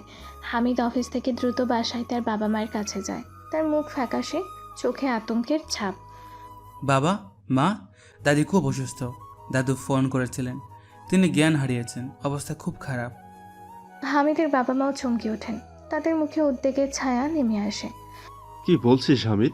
হঠাৎ করে কি হলো? আমি জানি না বাবা, দাদু চিন্তিত ছিলেন। আমাদের এখনই যেতে হবে, আমি ফ্লাইটের খোঁজ করছি। কোনো কালক্ষেপণ না করে হামিদ এবং তার বাবা মা দ্রুত লন্ডন থেকে ছুটে আসেন। তাদের মনে শুধু একটাই প্রার্থনা, তাদের প্রিয় দাদি যেন ভালো থাকেন। এই মিথ্যা সংবাদ তাদের মনে গভীর উদ্বেগ সৃষ্টি করেছে, কিন্তু দাদু দাদি জানেন এটাই একমাত্র পথ হামিদকে ভালোবাসার মানুষের কাছে ফিরিয়ে আনার। এই প্রত্যাবর্তনেই লুকিয়ে আছে এক নতুন অধ্যায়ের সূচনা। পরের দিন সকালে স্নিগ্ধ বাতাস বইছিল খানবাড়ির উঠোনে। সূর্য তখন সবেই তার সোনালি আলো ছড়িয়ে দিয়েছে চারপাশে, কিন্তু আজকে সকালটা যেন একটু অন্যরকম। উঠোনে চলছে সাজ সাজ রব। গাঁদা ফুলের মালা গেঁথে বাঁশের খুঁটিতে টানানো হয়েছে। রঙিন কাগজ দিয়ে তৈরি হচ্ছে নকশা, আর একটা মিষ্টি গানের সুর ভেসে আসছে দূর থেকে। দেখে মনে হচ্ছে যেন কোনো উৎসবের প্রস্তুতি চলছে। ঠিক সেই মুহূর্তে একটা দামি গাড়ি এসে থামলো গেটের সামনে। গাড়ি থেকে নামলেন হামিদ এবং তার বাবা মা। হামিদের মুখে তখনও উদ্বেগের ছাপ। তার মনে কেবল একটাই চিন্তা, তার দাদি অসুস্থ। সে প্লেন থেকে নেমেই সরাসরি এখানে ছুটে এসেছে, এক মুহূর্ত দেরি করেনি। কিন্তু বাড়ির এই উৎসব মুখর পরিবেশ দেখে সে হতবাক হয়ে গেল। হামিদ অবাক হয়ে প্রশ্ন করল, দাদু, কি হচ্ছে এসব? দাদি তো অসুস্থ বলেছিলে, সবাই এমন সেজেগুজে আছো কেন? বাড়ির ভিতরে কি হচ্ছে? দাদু হাসি মুখে এগিয়ে এলেন। তার চোখে তখন এক ধরনের আনন্দ আর কৌতুক। আয় আয় আয়, এত দ্রুত এলি যে? আমরা তো ভাবিনি এত সকালে চলে আসবি। হামিদের বাবা মাও অবাক হলেন। বাবা কি হয়েছে?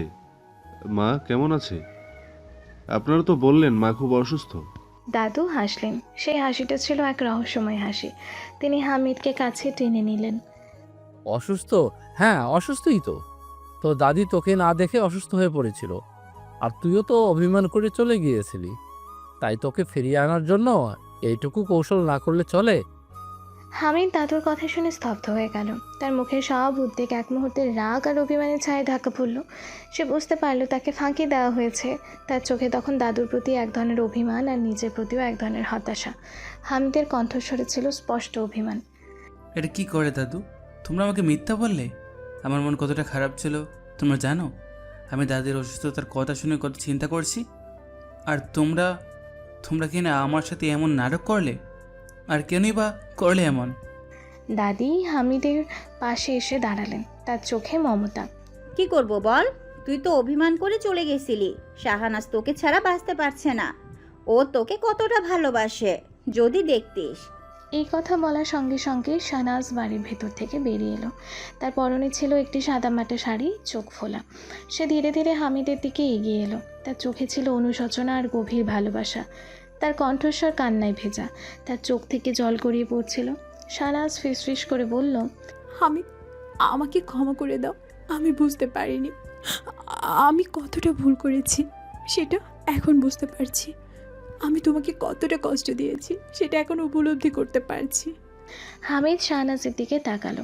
তার চোখে তখনও অভিমান লেগেছিল। সে মুখ ফিরিয়ে নিল। শাহনাজের কান্না, তার আকুতি, কোনো কিছুই যেন তার অভিমান ভাঙাতে পারছিল না। সে শাহনাজের দিকে তাকালো না, যেন তার উপস্থিতি সে সহ্য করতে পারছে না। হামিদের কণ্ঠস্বর নিচু, কিন্তু তাতে এক ধরনের গভীর ব্যথা ছিল। তুমি বুঝতে পারোনি? তুমি আমার বাবা মাকেও অপমান করেছো শাহনাজ। তোমার সেই কথাগুলো আমি বলতে পারছি না। আমি এতটাও খারাপ ছিলাম না যে তুমি আমাকে অতটা অপমান করবে। শাহনাজ তার হাত জোর করে বলল, আমি জানি হামিদ, আমি সব জানি। নীল আমাকে সব বলেছে। আমি কতটা নিচু ছিলাম সেটা এখন বুঝতে পারছি। আমি নিজের অহংকার আর ভুল বোঝার জন্য তোমাকে এতটা কষ্ট দিয়েছি। আমাকে ক্ষমা করো প্লিজ। ক্ষমা? হামিদ হাসলো। সেই হাসিটা ছিল তিক্ত। তুমি আমাকে কি না কি বলেছ সেটা কি মনে আছে তোমার? আমি তোমার চোখের সামনে থেকে চিরকালের জন্য চলে যেতে চেয়েছিলাম। তুমি একবারও আটকানোর চেষ্টা করলে না, আর উল্টো তুমি কিনা আমাকে আরও বেশি করে অপমান করেছো। এত সহজে কি ক্ষমা করে দেওয়া যায়? হামিদের বাবা মা এগিয়ে এলেন। হামিদ, কে এই মেয়ে? ও এমন করছে কেন? হামিদের দাদু সব ঘটনা খুলে বলল। সবটা শুনে হামিদের বাবা বললেন, হামিদ বাবা, শান্ত হ। শাহনাজ যখন নিজের ভুল বুঝতে পেরেছে তখন তাকে ক্ষমা করে দে। ও তো জানতো না তুই কে। হামিদ তার বাবার দিকে তাকালো। জানতো না মানে? প্রেম ভালোবাসার জন্য তো পরিচয় লাগে না বাবা। সে তো আমাকে মানুষ হিসেবে মূল্য দেয়নি। ও শুধু আমার পোশাক আর আমার পরিস্থিতি দেখে আমাকে বিচার করেছে। যতবার তার কাছে গিয়েছি ততবারই আমাকে অপমান করেছে। ইভেন ও তোমাদেরকে নিয়েও বাজে কথা বলেছে। কিন্তু সে তো এখন অনুতপ্ত। ক্ষমা করে দে বাবা, ভুল মানুষ মাত্রই হয়। না বাবা, আমি ওকে কখনো ক্ষমা করব না। ও আমাকে অনেক কষ্ট দিয়েছে, সব কিছুই আমার মনে আছে।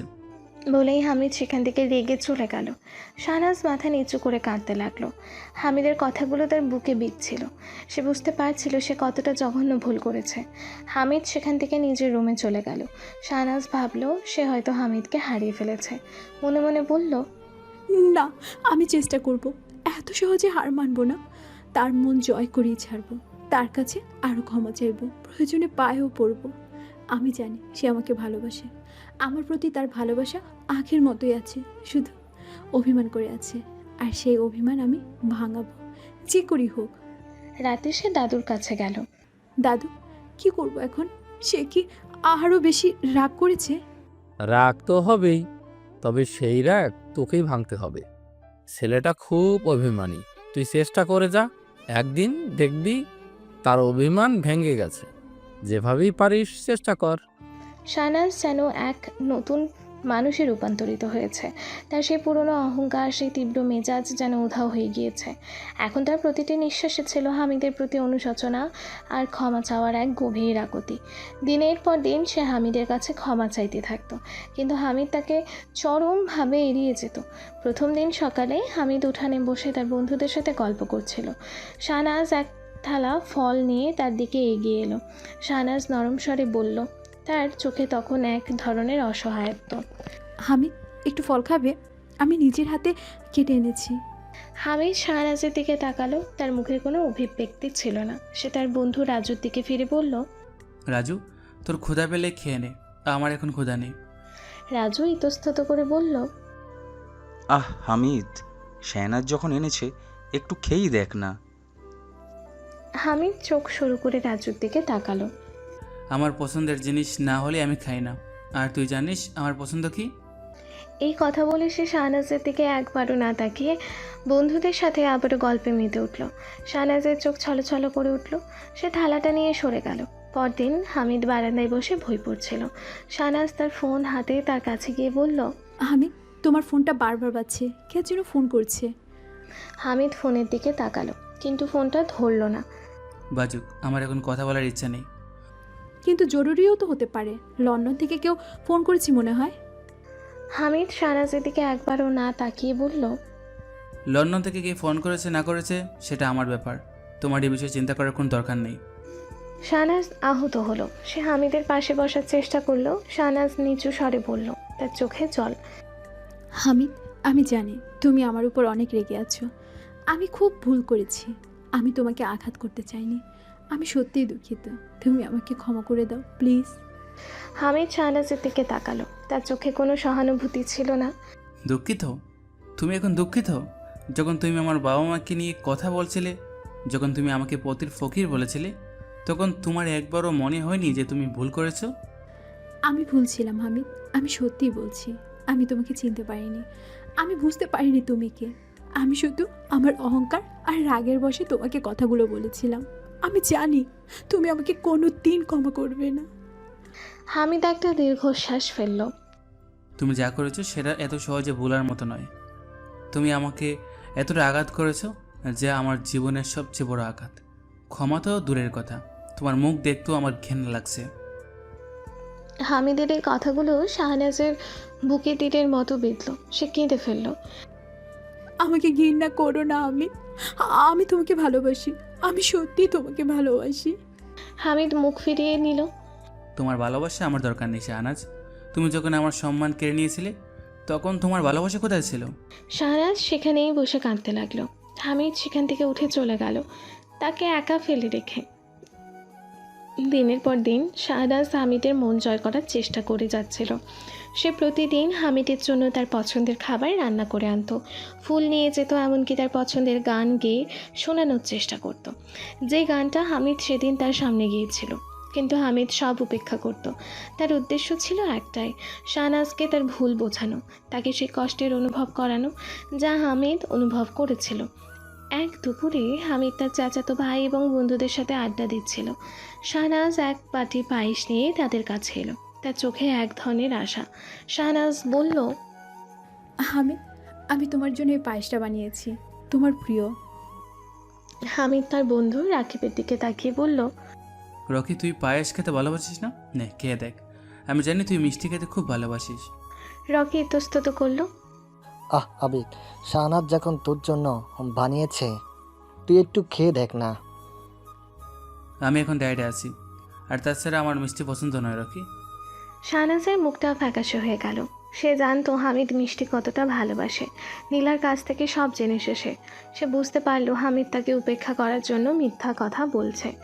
হামিদ তার বন্ধুদের সাথে হাসি ঠাট্টা করতে লাগলো, যেন শাহনাজের উপস্থিতিই তার কাছে কোনো ব্যাপার নয়। সে তার বন্ধুদের সাথে গল্প করছিল, হাসছিল, মজা করছিল। কিন্তু শাহনাজ এলে সে গম্ভীর হয়ে যেত, তার মুখে যেন কোনো হাসি থাকতো না। একদিন বিকেলে হামিদ ফোন হাতে নীলার সাথে কথা বলছিল। শাহনাজ দূর থেকে তাদের দেখছিল। নীলা হাসতে হাসতে বলল, ভাইয়া, তুই কবে লন্ডন ফিরে যাবি? লন্ডনের কাজিনা তো তোর জন্য পাগল হয়ে যাচ্ছে। তোর গার্লফ্রেন্ডটা তো তোকে খুব মিস করছে মনে হয়। হামিদ নীলার দিকে তাকালো। সে শাহনাজকে দেখাতে চাইছিল যে তার জীবনে অন্য মেয়ে আছে এবং সে শাহনাজকে ছাড়া ভালোই আছে। এটা তাদের প্ল্যান ছিল। হামিদ হেসে বলল, আর নীলা, তুইও না? এখানে তো সবাই আমার জন্য পাগল, তোর ভাইয়াকে ছাড়া থাকতে পারে না কেউ। শাহনাজ এই কথাগুলো শুনে প্রচণ্ড কষ্ট পাচ্ছিল। তার মনে হচ্ছিল হামিদের জীবনে তার কোনো মূল্য নেই। সে বুঝতে পারছিল হামিদ তাকে কতটা ভালোবাসতো আর সে কতটা কষ্ট দিচ্ছে। তার চোখে জল এসে গেল। সে বুঝতে পারল তার অবহেলার কারণে হামিদ কতটা কষ্ট পেয়েছে। শাহনাজ মনে মনে বলল, আমি কেন ওকে এত অবহেলা করেছি? কেন ওর ভালোবাসাটা এতটা তুচ্ছ করেছি? ও তো শুধু আমাকে ভালোবাসতে চেয়েছিল, আর আমি ওকে শুধু অপমান করেছি। ও এখন অন্য মেয়েদের সাথে হাসছে, আর আমার বুকটা ফেটে যাচ্ছে। হামিদ শাহনাজের দিকে একবারও তাকালো না। সে যেন শাহনাজের অস্তিত্বই ভুলে গেছে। শাহনাজ সেখানেই দাঁড়িয়ে রইল, তার চোখে জল। সে বুঝতে পারছিল হামিদের এই প্রতিশোধের গল্প কতটা বেদনাদায়ক। সে চেয়েছিল হামিদ তাকে ক্ষমা করুক, কিন্তু হামিদের অভিমান ভাঙছিল না। এসব দেখে তার সহ্য হচ্ছিল না। সে তার নিজের বাসায় এসে গেছে। রাতে শাহনাজ তার ঘরে একা বসে কাঁদছিল। মা ঘরে এসে তাকে এমন অবস্থায় দেখে উদ্বিগ্ন হলেন। কি হয়েছে মা, তুই এত কাঁদছিস কেন? মা শাহনাজের পাশে বসলেন। শাহনাজ তার মাকে জড়িয়ে ধরল। মা, আমি খুব খারাপ, আমি খুব ভুল করেছি। আমি হামিদকে এতটাই কষ্ট দিয়েছি যে সে আমাকে আর ভালোবাসে না। সে আমাকে দেখলে মুখ ফিরিয়ে নেয়, সে আমার সাথে কথা বলতে চায় না। আমি কি করব মা? মা শাহনাজের মাথায় হাত বুলিয়ে দিলেন। আমি জানি মা, তুই ভুল করেছিস, কিন্তু হামিদও তোকে ভালোবাসে। তার অভিমানটা এখন অনেক গভীর, তাকে সময় দিতে হবে। কিন্তু মা, সে আমাকে দেখলে অন্য মেয়েদের সাথে কথা বলে। সে আমাকে দেখায় যে সে আমাকে ছাড়া ভালোই আছে। আমার খুব কষ্ট হয় মা, আমি আর সহ্য করতে পারছি না। সব ঠিক হয়ে যাবে মা, ভালোবাসার পরীক্ষাটা কঠিন হয়। তুই শুধু তোর ভালোবাসাটা প্রমাণ করে যা, একদিন না একদিন হামিদ তোর ভালোবাসা বুঝবেই। শাহনাজ মাকে জড়িয়ে ধরে কাঁদতে লাগলো। তার মনে হচ্ছিল হামিদের এই মানসিক লড়াই আর তার অনুশোচনা তাকে কতটা একা করে দিয়েছে। কিছুক্ষণ পর দিনের বেলা খানবাড়িতে সবাই জড়ো হলো। হামিদ অভিমান করে বাড়ির এক কোণে বসেছিল। সে শাহনাজের দিকে একবারের জন্য তাকাচ্ছিল না। শাহনাজ বারবার তার দিকে এগিয়ে আসছিল, কথা বলার চেষ্টা করছিল, কিন্তু হামিদ তাকে এড়িয়ে যাচ্ছিল। হামিদ শাহনাজকে আরও বেশি কষ্ট বোঝানোর জন্য একটা কৌশল নিল, যেটা নীলাও জানে। বাড়ির কয়েকটি তরুণী মেয়ে যারা হামিদের দুঃসম্পর্কের আত্মীয়, তারা হামিদের চারপাশে ঘিরে বসেছিল। হামিদ ইচ্ছে করে তাদের ঘনিষ্ঠভাবে কথা বলতে শুরু করলো। সে হাসতে হাসতে তাদের সাথে গল্প করছিল, তাদের দিকে তাকিয়ে হাসছিল আর তাদের সঙ্গে খুনসুটি করছিল। সে এমন ভান করছিল যেন সে অন্য মেয়েদের প্রতি আকৃষ্ট এবং শাহনাজকে কোনো গুরুত্বই দিচ্ছে না। হামিদ এক তরুণীর দিকে তাকিয়ে হাসতে হাসতে বলল, জানিস দুলা, লন্ডনে এই জিনিসটা খুব জনপ্রিয়। ওখানে সবসময় নতুন নতুন ফ্যাশন আসে। তোর মতো মেয়েদের জন্য দারুণ জায়গা। শাহনাজ এই দৃশ্য দেখে প্রচণ্ড ঈর্ষান্বিত হলো। তার চোখ রাগে লাল হয়ে গেল। সে বুঝতে পারছিল হামিদ ইচ্ছে করেই তাকে কষ্ট দিচ্ছে। তার বুকের ভেতরটা জ্বলে যাচ্ছিল। তার মনে হচ্ছিল এই মেয়েগুলো কেন হামিদের এত কাছে আসছে, কেন হামিদ তাদের সাথে এত হাসাহাসি করছে। সে রেগে গিয়ে নীলার দিকে তাকালো। কি রে নীলা, তোর ভাইয়া কি করছে? ও কেন ওই মেয়েদের সাথে মিশছে? নীলা মুচকি হাসলো। কেন, তোর কি ঈর্ষা হচ্ছে নাকি? ভাইয়া তো ওদের সাথে মিশবেই, ও তো আর তোর মতো কাউকে অপমান করে না। শাহনাজ নীলার কথা শুনে আরও রেগে গেল। আমার ইচ্ছা হচ্ছে না, আমি শুধু অবাক হচ্ছি। ও তো বলেছিল ও আমাকে ভালোবাসে, আর এখন অন্য মেয়েদের সাথে ফষ্টি নষ্টি করছে। হামিদ শাহনাজের দিকে একবারও তাকাচ্ছিল না। সে আবারও বেশি করে মেয়েদের সাথে গল্পে মেতে উঠল। শাহনাজ এই দৃশ্য দেখে নিজেকে আর ধরে রাখতে পারছিল না। তার মনে হচ্ছিল হামিদ তাকে কতটা ভালোবাসত আর সে কতটা কষ্ট দিচ্ছে। কয়েকটা দিন পেরিয়ে গেছে, কিন্তু শাহনাজের জীবনে কোনো পরিবর্তন আসেনি, বরং তার হতাশা আরও গভীর হয়েছে। হামিদ তাকে সম্পূর্ণভাবে এড়িয়ে চলছে, আর তার সামনে অন্য মেয়েদের সাথে হাসাহাসি ঠাট্টা করে শাহনাজকে আরও বেশি কষ্ট দিচ্ছে। শাহনাজ বুঝতে পারছিল হামিদ তাকে ইচ্ছাকৃতভাবে কষ্ট দিচ্ছে, আর এই কষ্ট তাকে ভেতর ভেতর কুড়ে খাচ্ছিল। সে যেন নিজের ভুলের আগুনে পুড়ছিল। একদিন বিকেলে শাহনাজ একা বাড়ির বারান্দায় বসেছিল। তার চোখে মুখে গভীর বিষণ্ণতা। পাশেই নীলা এসে বসলো। নীলা নরম স্বরে জিজ্ঞেস করলো, কি হলো রে শাহনাজ, এখনো মুখ গোমরা করে বসে আছিস? আজকে তোকে একদম ভালো লাগছে না। শাহনাজ মাথা নিচু করেই রইল। ভালো লাগার মতো কিছু কি আছে নীলা? হামিদ আমাকে দেখলে মুখ ফিরিয়ে নেয় আর অন্য মেয়েদের সাথে এমনভাবে কথা বলে যেন আমি ওর কাছে কিছুই না। আমার খুব কষ্ট হয় নীলা, আমি আর সহ্য করতে পারছি না। নীলা শাহনাজের হাত ধরে ফেলল। আমি জানি রে, কিন্তু তুই তো ওকে কষ্ট দিয়েছিস। ও তো চাইবেই তোকে কষ্ট দিতে। কিন্তু এতটা? ও তো আমাকে মেরে ফেলেছে রে। আমি ওর ভালোবাসা কতটা মিস করছি। ও কি জানে না আমি ওকে কতটা চাই? ও কেন বুঝতে পারছে না? হামিদের মা অর্থাৎ নীলার চাচি সেখানে এলেন।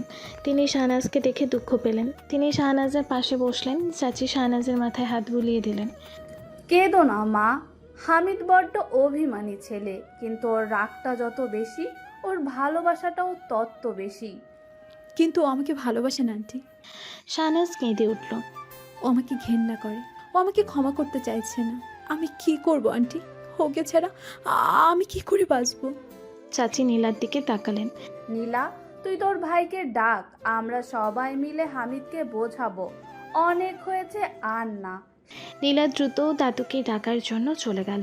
চাচি শাহনাজকে জড়িয়ে ধরলেন। শান্ত হও মা, আমরা সবাই আছি তোমার পাশে। হামিদকে আমরা বুঝিয়ে বলবো, সে নিশ্চয়ই তোমার কথা শুনবে।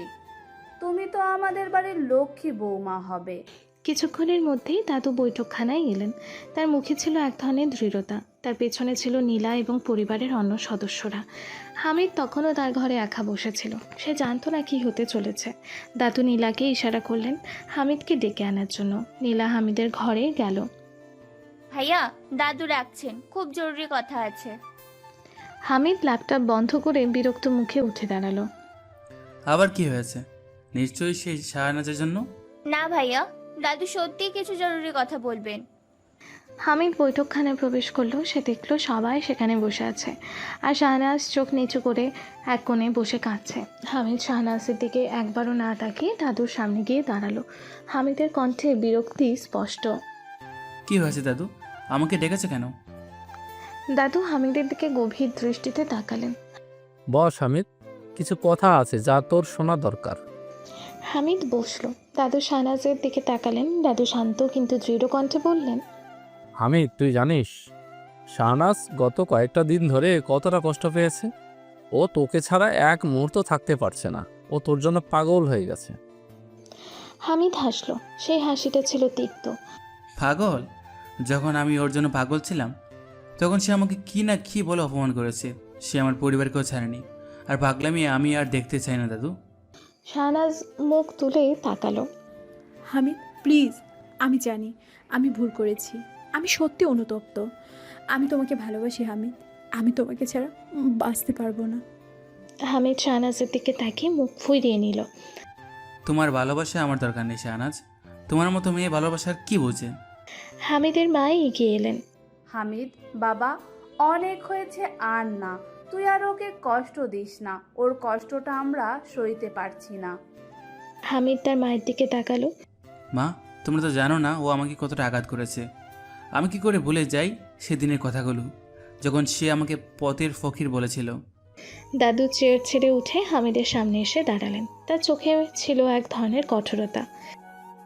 হামিদ, তুই কি মনে করিস তুই যা করছিস সেটা ঠিক করছিস? তুই ওকে কষ্ট দিচ্ছিস আর নিজেও কষ্ট পাচ্ছিস। এটা কোনো সমাধান নয়। সমাধান কি দাদু? আমি ওকে ক্ষমা করব? ও যে আমাকে এতটা অপমান করেছে, সে অপমান কি আমি ভুলে যাব? ক্ষমা করতে হবে হামিদ। মানুষ ভুল করে। শাহনাজ ভুল করেছে, কিন্তু সে এখন অনুতপ্ত। সে তোকে সত্যিই ভালোবাসে। ভালোবাসে? তাহলে ও আমার আসল পরিচয় জেনে কেন আমাকে ভালোবাসতে চাইছে? আগে কেন চায়নিও? আমাকে যখন একটা ফকির ভেবেছিল তখন কেন আমাকে ভালোবাসেনি? নীলা এবার মুখ খুলল। ভাইয়া, তুই যা করছিস সেটা শুধু ওকে কষ্ট দেওয়া নয়, তুই নিজেকেও কষ্ট দিচ্ছিস। আমি তোকে চিনি ভাইয়া, তুই এমন ছিলি না। আর তুই একটা কথা ভুল ভাবছিস, সেটা কি তুই জানিস? ভুল? আমি আবার কি ভুল ভাবছি? খুলে বলো। ওই যে তুই যে বললি শাহনাজ আসল পরিচয় জানার পর কেন আমাকে ভালোবাসতে চাইছে, তোর এই চিন্তাটা একদম ভুল। তুই জানিস সত্যিটা কি? সত্যি মানে? কিসের সত্যি? তোর ধারণাটা ভুল ভাইয়া। শাহনাজ তোর আসল পরিচয় জেনে ভালোবাসিনি। তুই হুট করে চলে যাওয়ার কিছুদিন পরই সে তার ভুল বুঝতে পেরেছে। তোর জন্য রাস্তায় অপেক্ষা করত, যেন তুই তাকে এসে আবারও বিরক্ত করিস। তোর সেই বিরক্তগুলোকে সে মিস করতে শুরু করে, তোর কথা ভাবতে শুরু করে, তোর জন্য অপেক্ষা করতে শুরু করে তুই আসবি বলে। কিন্তু তুই লন্ডন চলে গেলি।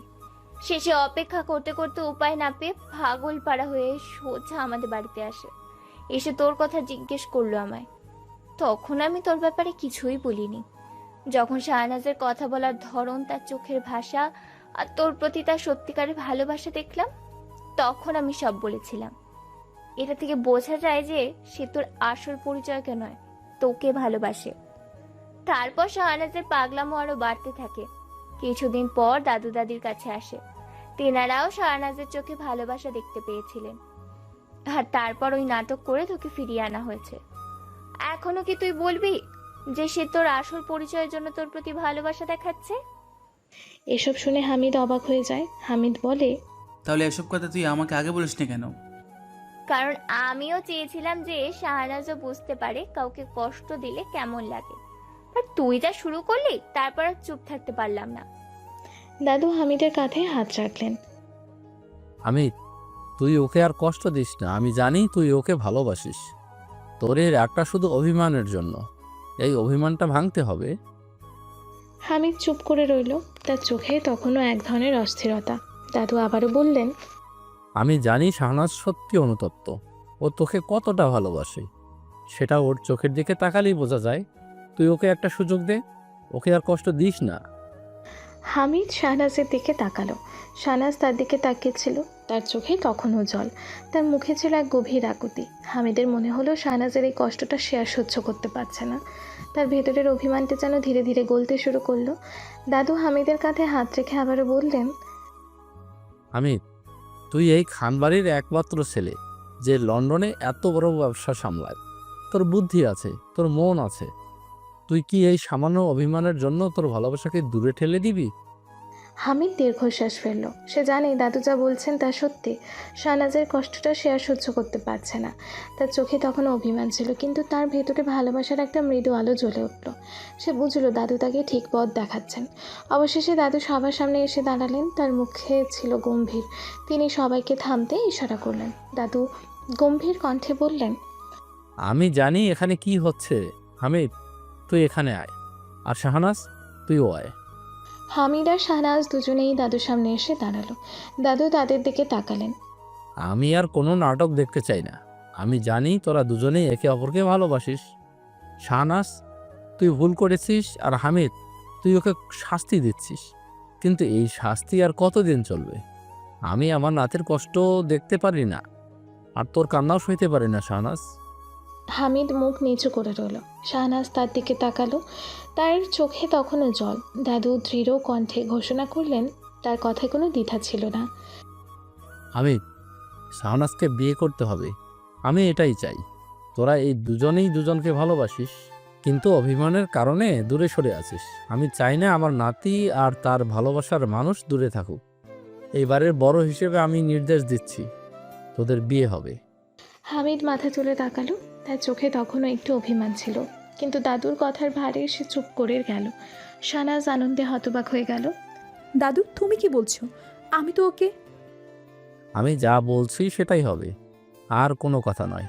তোরা দুজনেই সুখী হবি, আমি জানি। তোদের এই বিয়েটা হতেই হবে।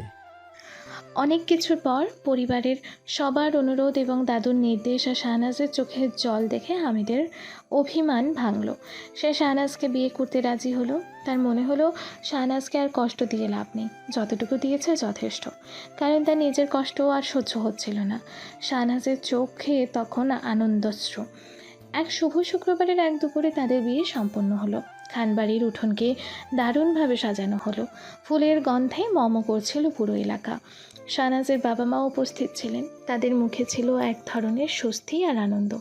শাহনাজকে তখন এক সত্যিকারের কোণে মনে হচ্ছিল। তার মুখে ছিল এক পবিত্র হাসি। হামিদ তার পাশে বসেছিল, তার মুখে সেই পুরনো দুষ্টুমি ভরা হাসিটা আবারও ফিরে এসেছে। শাহনাজ চোখ নিচু করে দাঁড়িয়েছিল, তার হৃদস্পন্দন দ্রুত হচ্ছিল। সে জানতো এই মুহূর্তটাই তার জীবনের সবচেয়ে গুরুত্বপূর্ণ মুহূর্ত। হামিদ তার দিকে তাকিয়েছিল, তার চোখে ছিল এক গভীর আবেগ। দাদুর কথাগুলো তার কানে তখনও বাজছিল। পরিবারের সবাই তাদের দিকে তাকিয়েছিল, তাদের চোখে ছিল এক ধরনের প্রত্যাশা। শাহনাজ, হামিদের কণ্ঠস্বর নিচু, কিন্তু তাতে এক ধরনের আবেগ ছিল। সে ধীরে ধীরে শাহনাজের দিকে এগিয়ে গেল। আমি জানি তুমি আমাকে কতটা কষ্ট দিয়েছো, কিন্তু আমি এটাও জানি তুমি এখন অনুতপ্ত। শাহনাজ মুখ তুলে তাকালো, তার চোখে তখনও জল। আমি জানি আমি তোমার কাছে ক্ষমা চাওয়ার যোগ্য নই। আমি যা করেছি তার জন্য কোনো ক্ষমা নেই, কিন্তু আমি তোমাকে ভালোবাসি হামিদ। আমি তোমাকে ছাড়া বাঁচতে পারবো না। হামিদ শাহনাজের কাছে এসে দাঁড়ালো, সে তার হাত দুটো ধরল। আমিও তোমাকে ভালোবাসি শাহনাজ, এতটাই ভালোবাসি যে তোমার দেওয়া কষ্ট আমি ভুলে গেছি। শাহনাজ অবিশ্বাস্য চোখে হামিদের দিকে তাকালো। সত্যি বলছো হামিদ? তুমি আমাকে ক্ষমা করেছো? ক্ষমা করে দিয়েছি শাহনাজ। হামিদ হাসলো, সেই হাসিটাই ছিল সে পুরনো দুষ্টুমি ভরা হাসি। আমার ভালোবাসা এতটাই খাঁটি যে তোমার সব ভুল মুছে দিতে পারে। আমি শুধু তোমার ভালোবাসা চাই শাহনাজ। হামিদ শাহনাজকে কাছে টেনে নিল, তার বাহু দিয়ে জড়িয়ে ধরল। শাহনাজ হামিদের বুকে মুখ লুকালো, তার চোখে তখন আনন্দশ্রু। তাদের এই মিলন দেখে পরিবারের সবার মুখে হাসি ফুটে উঠল। নীলা খুশিতে চিৎকার করে উঠল। ভাইয়া, ভাবি, অবশেষে তোমরা এক হলে। এটা শুনে শাহনাজ একটু অবাক হলো। সে নীলার দিকে তাকিয়ে বলল, আই, তুই আমাকে কি বলে ডাকলি? ভাবি বলে ডাকলাম। আমি তোর ভাবি লাগি? আমার একমাত্র ভাইয়ের বউকে ভাবি না ডেকে কি আন্টি ডাকবো? এসব আমাকে ভাবি টাবি বলে ডাকবি না, বলে দিলাম। তুই বান্ধবী হিসেবে থাকবি, বুঝেছিস? নীলার মন খারাপ হয়ে গেল। কি আর করার, আমার ভাবি ডাকার স্বপ্নই রয়ে গেল। নীলা একটু চুপ থেকেই মুহূর্তেই নীলা আবারও বলে উঠল, সব দোষ তোর। তুই যদি ভাইয়াকে বিয়ে না করতে, তাহলে ভাইয়া অন্য একটি মেয়েকে বিয়ে করতো। তখন তাকে আমি কত সুন্দর করে ভাবি রাখতাম, কিন্তু সব শেষ করে দিলি। শাহনাজের রাগ উঠে গেল। আই নীলা, সাবধানে কথা বলবি। হামিদ এখন আমার স্বামী, কত কষ্ট করে তাকে পেয়েছি, এখন তুই অন্য মেয়ের কথা বলছিস? এবার হামিদ মুখ খুলল। হয়েছে, এবার তোমরা থামো। দাদু আর দাদি একে অপরের দিকে তাকালেন, তাদের মুখে ছিল এক ধরনের স্বস্তি আর আনন্দ। দাদু বললেন, আমি তো জানতাম আমার নাতি আর নাতবউ এক হবেই। হামিদ শাহনাজকে সবার সামনে বলল, সবাই শোনো, আমি হামিদ আজ এই সবার সামনে ঘোষণা করছি, আমি শাহনাজকে ভালোবাসি, ও আমার জীবন সঙ্গিনী। শাহনাজ মাথা তুলে হামিদের দিকে তাকালো। আমিও সবাইকে বলছি, আমি শাহনাজ হামিদকে অনেক অনেক ভালোবাসি। ও আমার ভালোবাসা, আমার জীবন। তাদের এই ভালোবাসার স্বীকারোক্তি শুনে সবাই হাততালি দিতে শুরু করলো। তাদের চোখের সামনে যেন এক নতুন দিনের সূচনা হলো। রাত গভীর হলো, নতুন করে সাজানো বাসর ঘরে সুগন্ধি ফুলের মিষ্টি গন্ধ ভেসে বেড়াচ্ছিল। চারিদিকে মোমের নরম আলো আর গোলাপের পাপড়ি বিছানো বিছানা। শাহনাজ লাল বেনারসি আর ভারী গহনায় সেজে বসে আছে। তার মুখটা লজ্জায় রাঙা হয়ে গেছে, তার হার্টবিট দ্রুত হচ্ছিল, যেন তার জীবনে এক নতুন অধ্যায়ের সূচনা হচ্ছে। কিছুক্ষণ পর দরজা খোলার শব্দ হলো। হামিদ ঘরে প্রবেশ করলো। তার পরনে ছিল একটি সাদা পাঞ্জাবি, চোখে ছিল এক ধরনের পবিত্রতা। সে ঘরে ঢোকার সাথে সাথে শাহনাজের দিকে তাকালো। শাহনাজ তার দিকে তাকানোর সঙ্গে সঙ্গে উঠে দাঁড়ালো। হামিদ শাহনাজের সামনে এসে দাঁড়ালো। শাহনাজ নিচু স্বরে সালাম দিল। আসসালামু আলাইকুম। সালাম দিয়েই শাহনাজ হাঁটু গেড়ে বসে হামিদের পায়ে সালাম করলো। হামিদ শাহনাজকে হাত ধরে তুলল। ওয়ালাইকুম আসসালাম। তুমি কেন এভাবে সালাম করলে? শাহনাজের চোখে জল, বলল, তুমি আমার স্বামী হামিদ, আমি তোমার কাছে সব কিছু। আমি তোমার কাছে ক্ষমা চাই, আর তোমার কাছে আমার ভালোবাসা। হামিদ শাহনাজের হাত ধরে তাকে বিছানার দিকে নিয়ে গেল। চলো আমরা 2 রাকাত নফল নামাজ পড়ি। তারা দুজনেই জায়নামাজ বিছিয়ে আল্লাহর কাছে শুকরিয়া আদায় করলো। তাদের মন তখন শান্তিতেই ভরে উঠছিল। নামাজ শেষে তারা একে অপরের দিকে তাকালো। হামিদ শাহনাজের হাত ধরল। শাহনাজ, তুমি জানো আমি তোমাকে কতটা ভালোবাসি? শাহনাজ মুচকি হাসল। আমি জানি হামিদ, আমি ভুল ছিলাম, আমি তোমাকে চিনতে পারিনি। হামিদ শাহনাজের মুখের কাছাকাছি এসে বলল। আর এখন এখন কি তুমি আমাকে চিনতে পারছো? শাহনাজ তার হাত দিয়ে হামিদের মুখ স্পর্শ করলো। এখন আমি তোমাকে আমার সবটুকু দিয়ে চিনতে চাই হামিদ। তুমি আমার কাছে শুধু লন্ডনের বিজনেসম্যান নও, তুমি আমার কাছে আমার জীবন, আমার ভালোবাসা। হামিদ শাহনাজের কানের কাছে ফিসফিস করে বলল। আমার রানী, তুমি আমার জীবনে আসার পর আমার জীবনটা আরও সুন্দর হয়ে গেছে। তোমার সেই রাগ, তোমার সেই জেদ, সব কিছুই এখন আমার কাছে প্রিয়। শাহনাজ আবারও মুচকি হাসল। আর তোমার সেই দুষ্টামি ভরা হাসি, তোমার সেই অভিমান, সব কিছু আমার কাছে মধুর। তারা একে অপরের দিকে তাকিয়ে হাসলো। হামিদ শাহনাজের হাত ধরে বলল। আমি জানি আমাদের পথটা সহজ ছিল না, কিন্তু আমাদের ভালোবাসা সব বাধা অতিক্রম করেছে। হ্যাঁ হামিদ, আর আমরা সারা জীবন এইভাবেই একে অপরের পাশে থাকবো, তুমি আর আমি। হামিদ শাহনাজকে কাছে টেনে নিল। তার ঠোঁট শাহনাজের ঠোঁটে আলতো করে ছুঁয়ে গেল। তাদের ভালোবাসা তখন এক নতুন মাত্রা পেল। তারা একে অপরের বাহুডোরে হারিয়ে গেল। তারা সে গভীর সাগরে তলিয়ে গেল, যেখানে কোনো রাগ ছিল না, ছিল না কোনো অভিমান, শুধু ছিল বিশুদ্ধ ভালোবাসা। হামিদ ফিসফিস করে বলল। ভালোবাসি শাহনাজ। আমিও ভালোবাসি হামিদ।